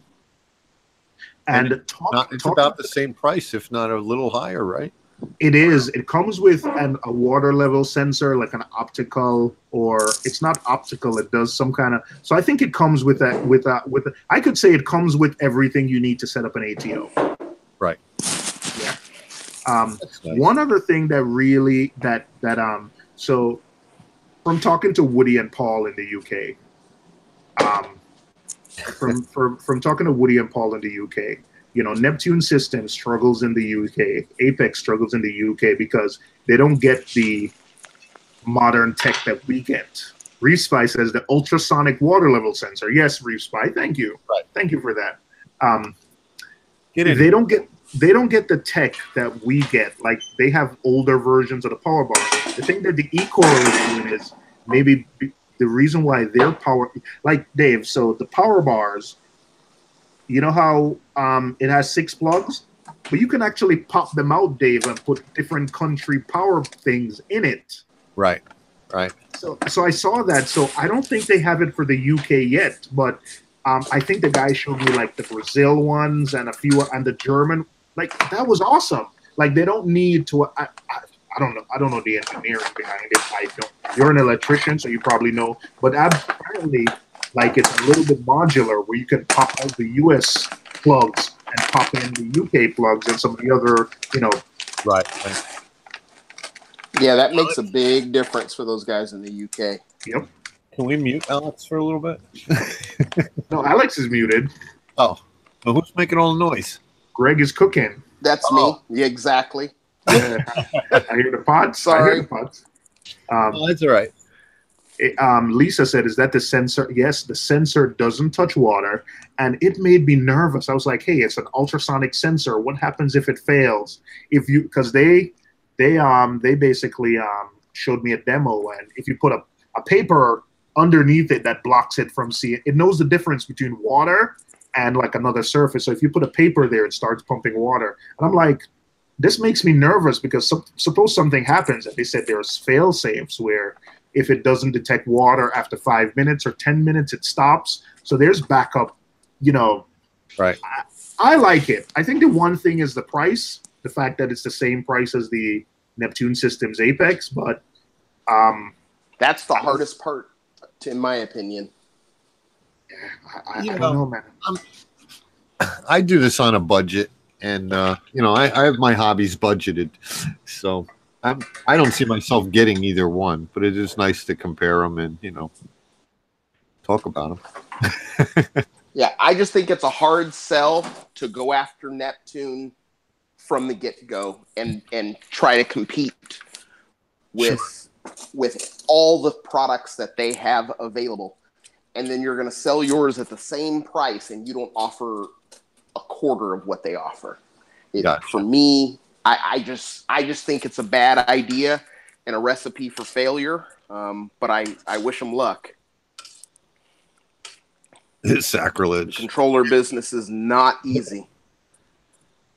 I am excited. That's true, though. If it is a little more, but it really all you need is a pump, and you got an ATO. I mean, your Apex doesn't come with an ATO setup. That's true. So, but I see what you're saying. If you're going to enter the market on somebody who's established, maybe you would give a little discount price wise to get in, just to get your foot in, and then jack it up next year. Yeah, you have to have a user base, and if you have a large user base, it is so much easier to get feedback. But when you start off with a small user base, you don't even know really how stable it is. Exactly. Now, let me ask you something, Mo. Say you had an Apex Classic and you upgraded the main system to the new Apex. All of the add-on stuff pretty much works on the new Apex, right? Oh, yeah. Yes. Yeah, so you're not going to have anybody going to eCoral or whatever it's called, if they could just get the new head for their Apex. Yeah. The only thing you don't get is power monitoring and a few other things, but yeah, all your old modules will work with the new Apex. But some of the new modules don't work. Yep. I agree. I 110% agree with everything you said.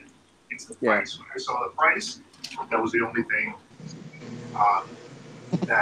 because I thought when I said, "Oh man, it's the price," because if you're getting all these features and then even if you get a 25% discount, I'm using Mage. Like we talked to Mage and Billy about overtaking our tanks, but I can see if someone was, this was about 60% of the price, 25% less than Apex or something, and someone was looking for a way, and some features are like, oh, this is wireless. And if you're in a small space, like you have one tank, you have multiple tanks in a smaller space, and you don't have to run like a long Apex cable in between them, like they communicate wirelessly. Like, okay, this is cool. Like, and a lot of us, mistakenly, like myself included, when I'm buying a controller, a lot of us say, like, oh man, I'm not going to need that stuff. This is fine. So sometimes the upsell of like, hey, you can add modules to it later, that doesn't appeal to some people. Maybe later, when you're on the system, like, oh man, I should have done it, but you're already locked in. But I was buying getting far away. Sorry, when I was buying a controller, I didn't think that I would be adding all these modules to it. It was just, I don't know. I think the price is what is scaring me. Yeah, I mean, you have to look. I look at it as it's not even a reef keeper. A digital aquatics reef keeper at the moment has more features, and that's a whole lot cheaper. Yeah. Okay, so what was the Trident at Wrap hooked up to? The new Apex. It was hooked up. You mean like what was it reading? What was it monitoring? Yes. They had a water sample just from the show water. Oh, and it was they just got a beaker full of the show water. All right. And just to show that it's actually operating. Okay. I thought it was like a fake tank in La La Land. No. It was reading a sample that was right there sitting next to it. Okay.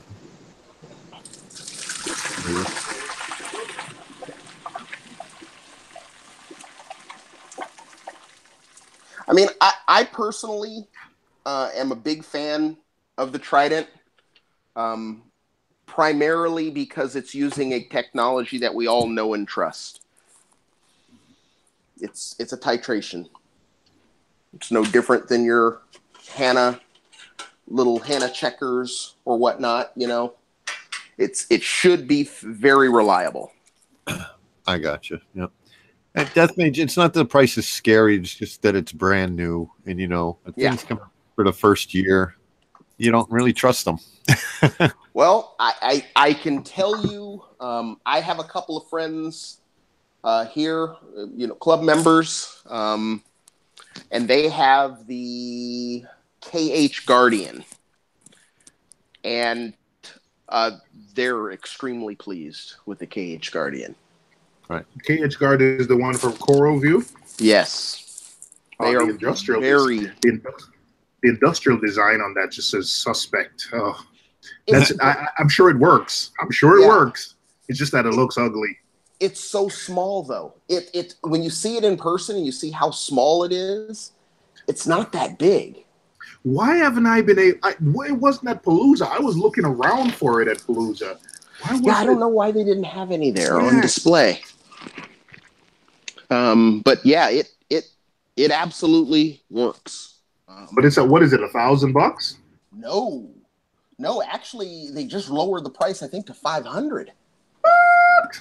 Yeah, not for the one that doses. The one. I don't know. I don't want to dose. It's going to take me a couple of years to trust anything to auto dose. So yeah, I don't want the dosing one anyway. I want. Yeah, I want a monitor, not a doser. I believe on Coral View's website, it's saying that the MSRP is $500. And someone told, when we were talking last night with a couple friends of mine, they were saying that they've seen it for sale for somewhere closer to $400. What? So I don't know where they saw that, but the Coral View website is showing $500 as the MSRP. Wow. Okay. Mage is saying the price. You know what, Mage? I see. Maybe I'm just looking ahead a little too much, but I don't know about you, but when I am established in a system, when I'm established in an ecosystem, for me to switch, the new product has to be perceived to me 50% better for me to switch. Like when I had my camera and I had a Canon camera. Can you guys still hear me? Yep, I hear you. When I had a Canon camera and I was carrying around, I'm not a professional photographer by any means, and I had a a regular Canon Rebel. For me to switch to a micro 4/3 camera that was worth whatever, to me the value for me was, hey, this is smaller. I can always throw it in my bag, so I'll have it with me more, so I can take more pictures versus and then the lenses are so tiny versus you have a Rebel, you have a 18, you have a 100 to 300, you have two lenses and you need a backpack wherever you're going. So I don't know, even when you're switching phones, just something needs to have it needs to be worth it. Yeah. And listen, I like the eCoral. I don't think at this point I love it. So it's not enough. It's the same. I think part of that 50% better to me could be price. It's just as good, but it is less. So I don't know. I think I was surprised at the price. And then, if we're looking at value, it only has 6 plugs versus 8. There's all these Neptune stuff that you can attach to it. They don't have the ecosystem yet. So right. I think I've said this before. If the difference from what I've seen of the eCoral and what I know of the Apex right now, if my wife had to set up a tank, she would not set up an Apex under any circumstance because it's nuts. I don't think she would, but the way the eCoral interface was just less, it just looked more inviting and less scary. Mm-hmm. No, I hear you on that. Forget about the fact that if it works, if it does that's a whole different thing. But in terms of it just looking less scary up front,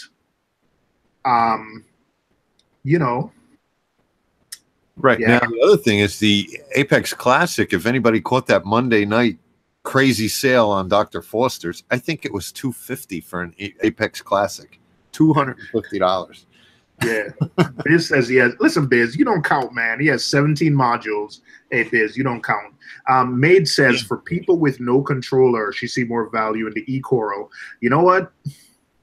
Maybe you're right. They have a nano version, but also you can get a Neptune Apex Lite Junior, which is a little over $200.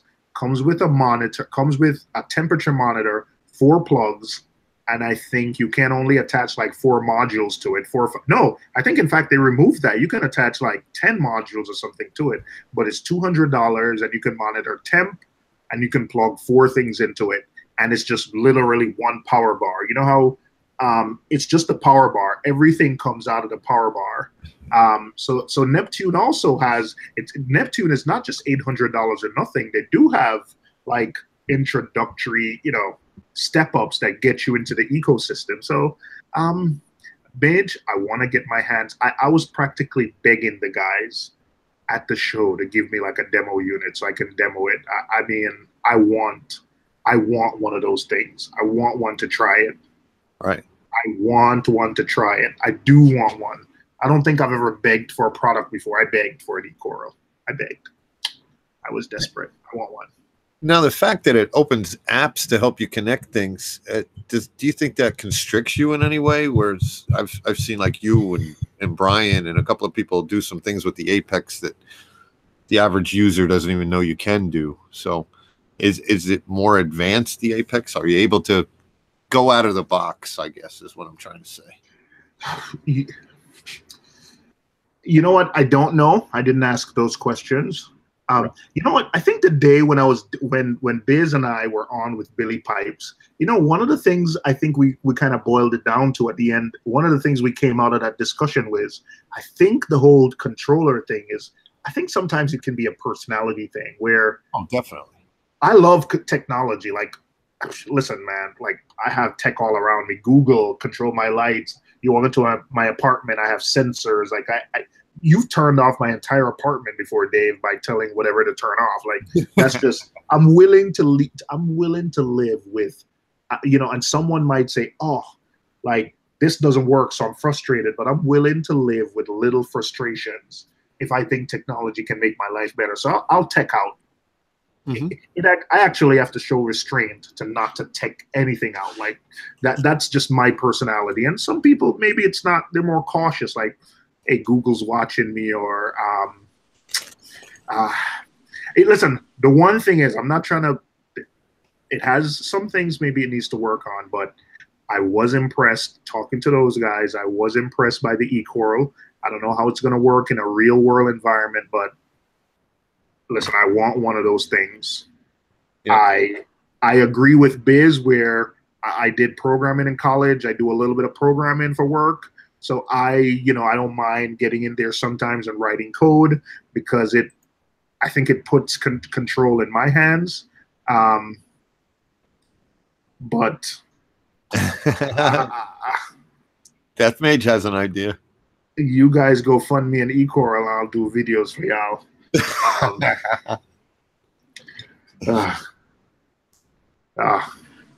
Hey, O. Yep. I don't know if you caught this, but when I was on Reef to Reef, a guy had ordered one of those Neptune Classics, and they canceled his order. And he had asked, "Well, can't you give me a rain check?" And they told him that the Apex Classic is being discontinued. What? I don't know how true that is. Could it be why what's her name had a sale on it the other day? It very well could be. Yeah. I think that sale was a big mistake. I think somebody was throwing some typos. Personally, some of that stuff was just too cheap. Yeah. Like a white AI Prime was $112. Meanwhile, the black was $199, but the white one was $112. Business says Neptune doesn't even allow comments in their code. Yeah. You know what? That would be, because sometimes you write the code and then you go back later and you don't understand why you did it. And comments would be actually cool. That says, hey, like I did this turns this. Biz, yes, that is actually pretty.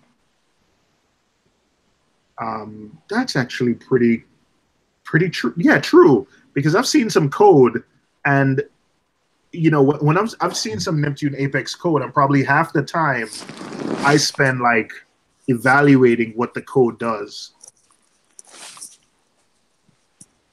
Mm-hmm. Listen, let's. You know what? I'm trying to get the eCoral guys on, and I'm gonna listen to the stream again and maybe put together a list of questions to make sure that get asked when I do eventually get them on. I think the guy said he was traveling, so wait until his travel schedule kind of calm down a little bit. But Can I eat outside? I'm excited. I'm excited that there's competition, and competition always, Mm-hmm. a company breathes on their laurels. They can't rest, because competition is out there. Even for I think the last time we were on here, I said, oh man, GHL. I like the GHL doser, and I've interacted with GHL controllers, but the software is, why do I have to get a Windows software and install something and connect with a USB just to get my doser or controller up and running? Mm-hmm. But I have to say their web services, it's like, you know what? When I was ready, GHL at Reef-A-Palooza, I was ready to go there with my phone and say, oh man, you guys suck here.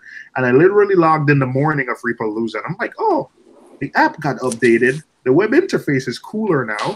Stuff works. It's more intuitive. So, the morning of Palooza? Well, no. I don't know if it was released the morning of Palooza. Maybe it's been like a couple of weeks or so since I logged in. But the fact is, when I logged in the morning of Palooza, like, it was completely different. So I was like, hey, they made some changes. They saw it coming. So it was just that, yes, Mage. I know not everything support Mac, and I know it's always been like that, but still, Mage, to get a doser to run, why we gotta connect it to a computer and run software? Sennai's the same way. Yeah, but to your point there, it's Android, Apple, Windows. If you want to make something now that's gonna work, you got to cover all those bases. Yeah. It's just you can't say now that we just don't feel like doing that. No, everybody else has adapted to it. They should too. Listen, my wife, and I use my wife as like, the baseline here. There's no way, whether she had Windows or not, if my wife was running a Reef tank without me, that she would ever buy it. She would take it back before she would whip out like a machine and connect the doser to it, and she would never. She would take it back and like give me something that maybe isn't as good, but is simpler for me to operate.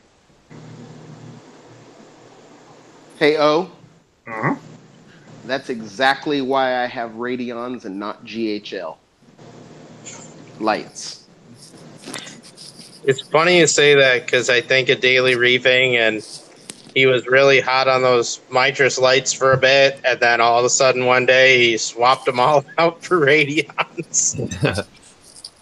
Who did that? Daily Reefing. Oh, his name is Jeff. He's on here. Yes. I saw what's his name, Scott Leaf, swap out all his Kessels for GHL. You know what? I'm not the best. Some of us are not the best person to use as like, we're not the average person. Like, I can figure this stuff out. Like, I'm confident buying any piece of software that I'll be able to figure it. Like that night, I run Mac, but I was able to get a copy of Windows, install Boot Camp, get the stuff up and running. Even though because I was using a Mac and I was using USB-C, it gave me some trouble, and I was able to, do my own trickery to get it to work. So I'm confident, right? But my wife wouldn't do that. Well, yeah. Scott is a very, very good ambassador for GHL, but you also always have to remember that the address of GHL USA is the same address as Royal Exclusive USA. Yep. He is the support manager for Royal Exclusive. Correct. Yeah. So we're not. Sound like a conspiracy theorist a little bit there. Well, I mean, because he always makes a point to say how much better it is than the Radeons. And I know a couple of people who have switched from the GHL lights to the Radeons. One of my club members actually, when we were both thinking about it, he bought them. He just bought one, and he bought one Radeon, and he probably 3 weeks into it listed the GHL for sale and bought all Radeons. I didn't know that the address was the same, but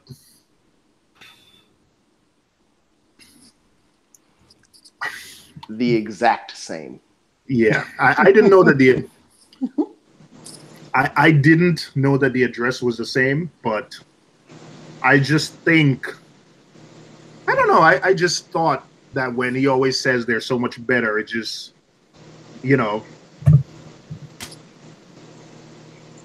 Better is a relative term, too. Yeah, It doesn't. Better for who? You know what? Yeah. I since I've been in this hobby, and hopefully my wife fell asleep already and is not listening, but I think I've cycled through every of the major lights, and guess what? The problem wasn't the lights; it was me. And I've seen That's typically the reason. And I've seen people grow stuff with like black boxes. I've cycled Absolutely. through AI Hydras, Kessel 350, Kessel 360, Kessel 160, AP 700, Radeon Gen 3, Radeon Gen 4, T5s, back to Kessels. I think there was another light somewhere, a big stint between. And guess what? You know what the factor was? The one factor across all of them? Me. Me. But the most success I had was when I had my 360s. And you know why, Greg? Because there was no logging in and teching stuff. When I said, like I had the Zeovit and things were good, because guess what? You sat there and like, that coral isn't looking good. Well, let me tune the light. Like, I can't do anything. It's just, do I want to see it bluer or do I want to see it whiter? Because you're not messing with the spectrum here. You're just changing what you want to see. Exactly. And then you're like, let me not bother. So I just think I like Kessel because they take they save you from yourself sometimes. It's funny too with the Kessel, like the AP 700. I haven't heard much about that thing at all lately. I know their software at launch did not go well. Terrible. The launch of the software was terrible. I had that light for a year, and the software was still in beta. When I got rid of them and got Radeons, when I got rid of my AP 700 and got Radeons, the software was still in beta. They still did not have an Android thing. You still had only an iPhone app in beta. That's all they needed. And you literally had to email them. You had to apply to get in the beta. Wow. Yeah, so I think Reef Girl has it, and she said it corrected some of those issues. But the fact is, a year after your flagship light is out, all of that is happening. I think that's unacceptable. That's unacceptable. Now, I'll tell you, let me give you one thing about this. Like, when you're messing with Radeons with your Reef Link, and let's say you get up and you're messing with the lights and you haven't saved or programmed anything. Like after a while, I think after 15 minutes, 20 minutes, it defaults back to its normal program. At the time, the AP 700, if you didn't close the app and hit close, exit, it would stay in edit mode. So one night I was going out to dinner, I had family over, and I guess I forgot. I just figured, I'm just going to close the app and leave. No, that thing stayed on all night in edit mode until I came home at like 2 a.m. My lights were still on bright. Oh, jeez. That was a learning experience for them. Yeah, Reef Girl said a lot of the stuff now is so I have to say, like Reef Girl said, A lot of the stuff she's using it, and she said a lot of that stuff has been corrected. The app is now good, but you imagine that light.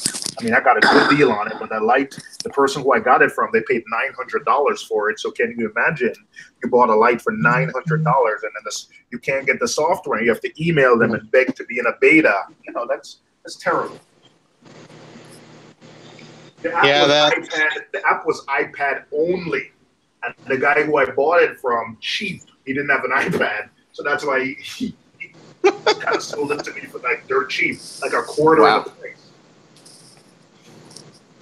price. I'd almost be tempted at some point in the future, maybe, but I don't know. One day when I get the other tank here filled up with coral and grown out, I'm probably gonna start putting more and more in this big tank.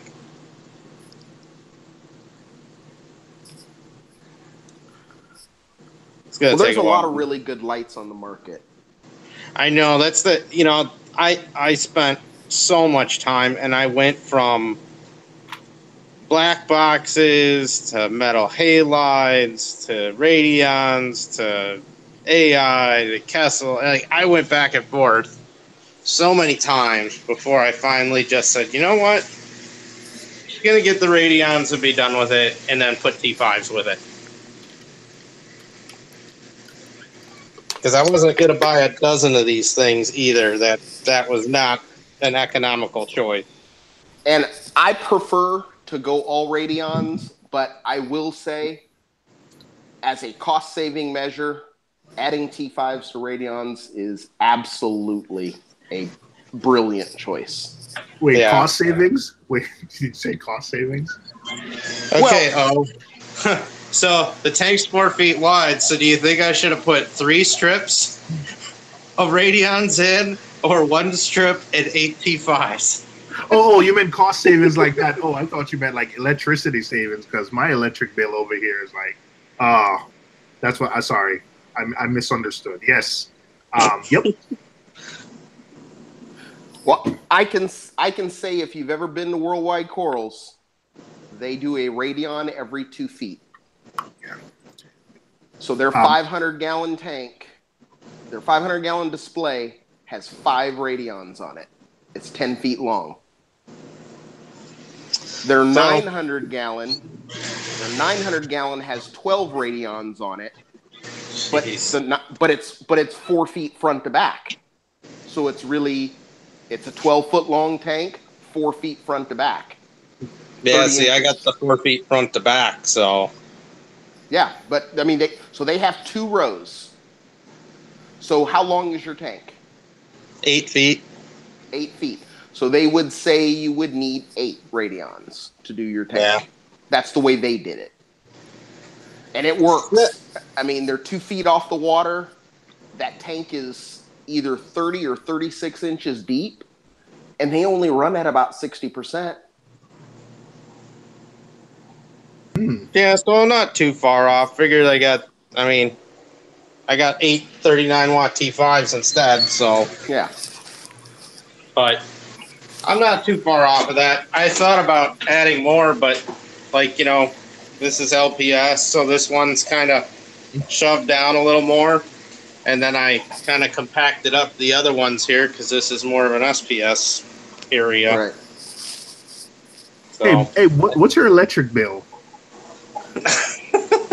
Well, I got yelled at this month because it was like 300 and something, but the air conditioning's also been running like crazy. So wait, what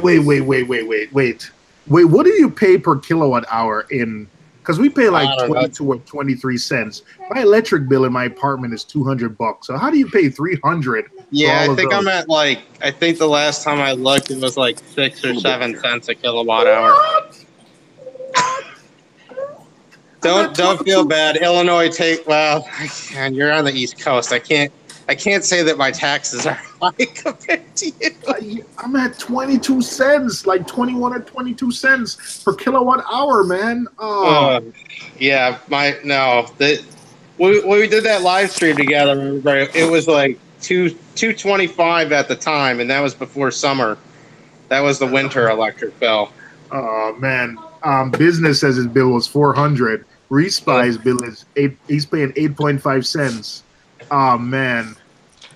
Oh, Listen, man. Do you have any idea what we pay here in California? I hear yours is high, ridiculously high. Might as well buy the Depending- Tesla roof and the Tesla battery packs for the house.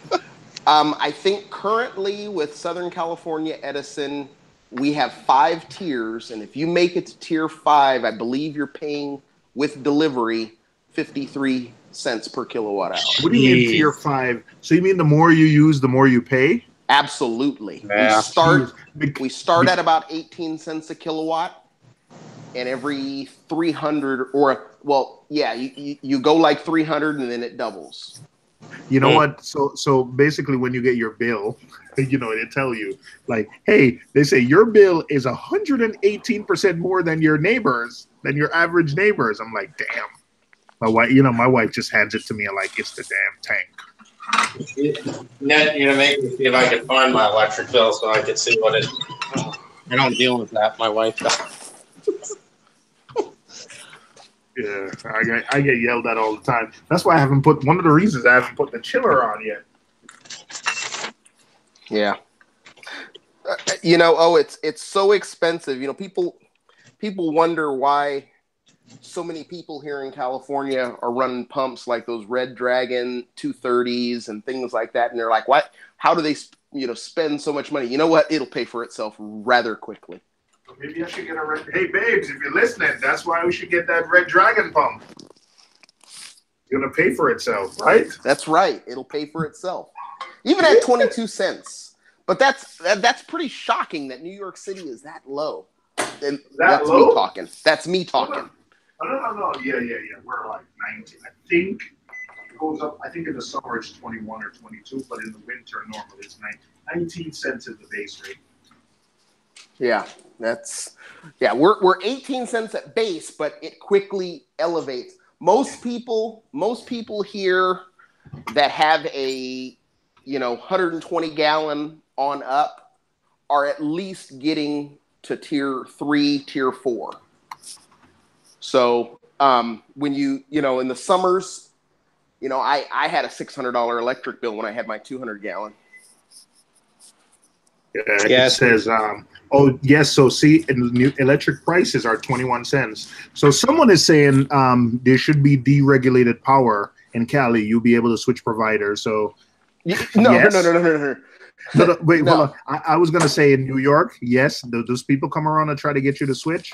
But I've had friends who switched, and then there's an introductory price, and then it gets crazy. So, sometimes you just have to be careful of that. The only places where when they deregulated here, this is when the prices went insane. Cities like Anaheim, which is literally 2 miles from here, they pay maybe 12 cents a kilowatt hour, and they don't have tiers. It doesn't go up. It just stays there. But they have municipal power. The city provides the power. And that's pretty much protected because Disneyland is in Anaheim. And Disney is the largest user of power in Anaheim. So they ensure that the price stays low. But for the rest of us, yeah, we got jacked over for sure. Ooh, yep. Yeah, I double checked my bill. Yeah, it's like 7,138 cents per kilowatt hour. Whatever, man. Listen, man, you guys are gonna make me cry. I don't know why you're not still using metal halide. If I paid that, I would absolutely be running metal halide. I think my big concern with that is heat. Chiller. At that low of a price, chiller. I mean, but that's me looking at it here, I mean, that's a big chiller for 1,600 gallons of water. It is. But yeah, no, I mean, for me, that's the way I would do it. I wouldn't even be screwing with LEDs.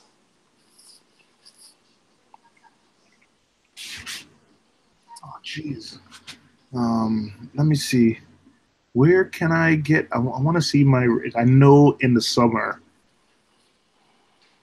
That's Let me see how retail. many kilowatt hours.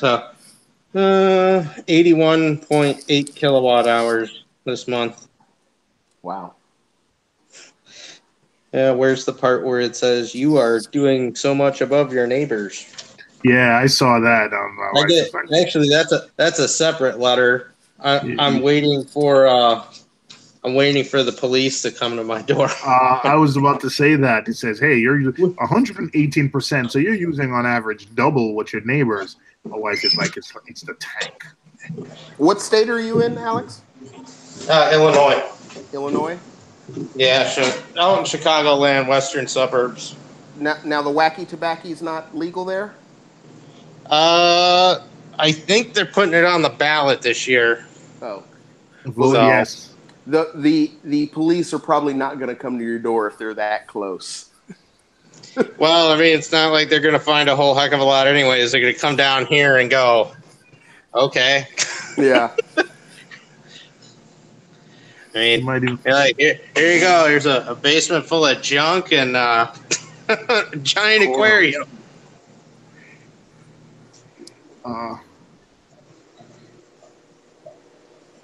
Yeah, I gotta read my bill and see, what this is. But yeah, on average, 21 cents. 21 cents. Wow. I think on average that's 21. So I think it's more at sometimes, less at sometimes. And then so my bill where you're at would be almost $1,000. Yep. Well, if mine is 200, Oh, yeah. 220, 230, and I'm in an apartment with just a 75-gallon and a nano tank, then I use window AC units in my living room and 2 bedrooms. But yeah, you'd be like about $1,000.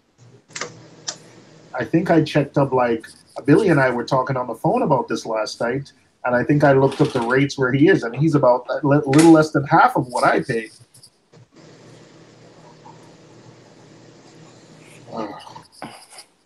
Well, we do a few tricks here in California. I don't know if you've heard, well, at least here, because we have this tiered system, they also have a thing called medical baseline, which is if you have any life-sustaining medical equipment, you get a discount. Ooh.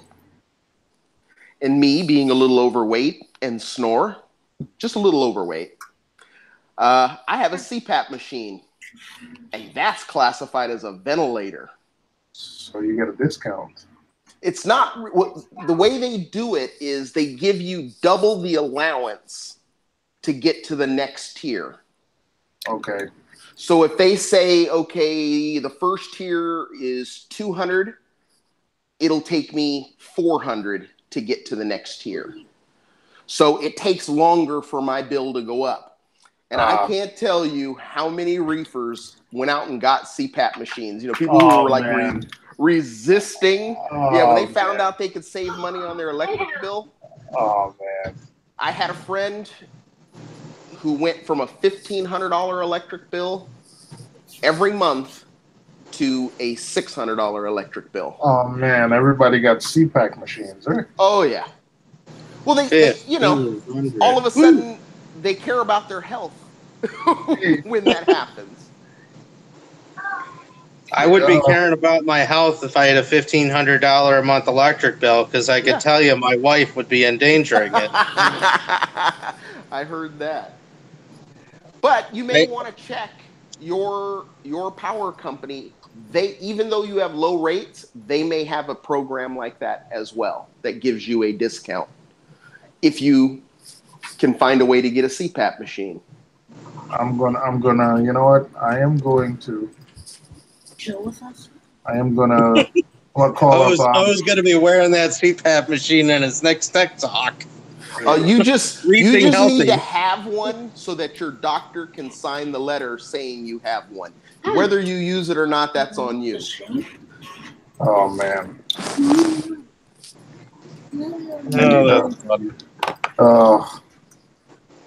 Listen, my wife would appreciate. You know what? I am going to call up Con Ed anyway and see if there's any program, because I think Con Ed might have programs. Because I remember when I was younger, where what happens is you pay them like now my bill is over $200. They might say, pay me $180 a month, no matter how much electricity you use, $180 a month for the next 4 months, and you use all that you want. And that way I can run my AC all day, every day, and not care. I don't know. I'll call them up and see what they can do. But yeah, that's definitely a problem for us. Are you on the phone? That's going to be a problem for us. Remember I said that Neptune Systems was possibly discontinuing the Apex? Did you hear you had some insider info? Well, I just texted Terrence and he asked who told me that. So let's find out. Ooh. So I mean, can I break this news? Yeah, well, I'm texting him back, so we'll see what he says. Says I heard it from Reefing with O. No. Yeah. I heard it from Reefing with O. No, you know what? Maybe it's not true. Well, we'll see. It is it could be. You know what? That's a good introductory system into the Apex. I would more think they would get rid of like the Junior or something. Yeah, but how long are you going to support the old architecture? How long are you going to continue to produce the old architecture? That's a question that has to be asked after a certain point. Especially, yes. You figure in a few years, I mean, well, let's see, what was that? 2016, the new Apex came out? Yes. Yep. So, 2 years, almost going on to 2.5, 3. Yeah, that's kind of end of life, because the other thing is, too, can you even get the same components anymore as easily to build it?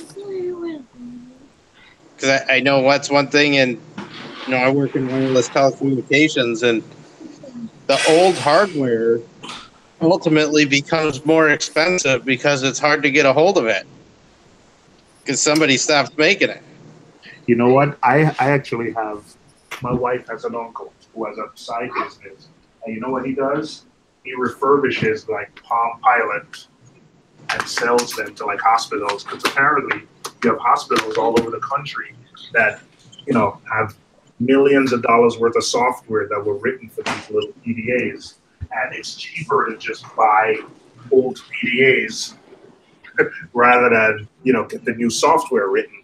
So I don't know where he gets parts and refurbishes them, but he does. It's a nice business. Oh, if you're capable of cracking open electronics and know how to do that small electronics repair, you can probably make a pretty good little living off of that with some of that stuff.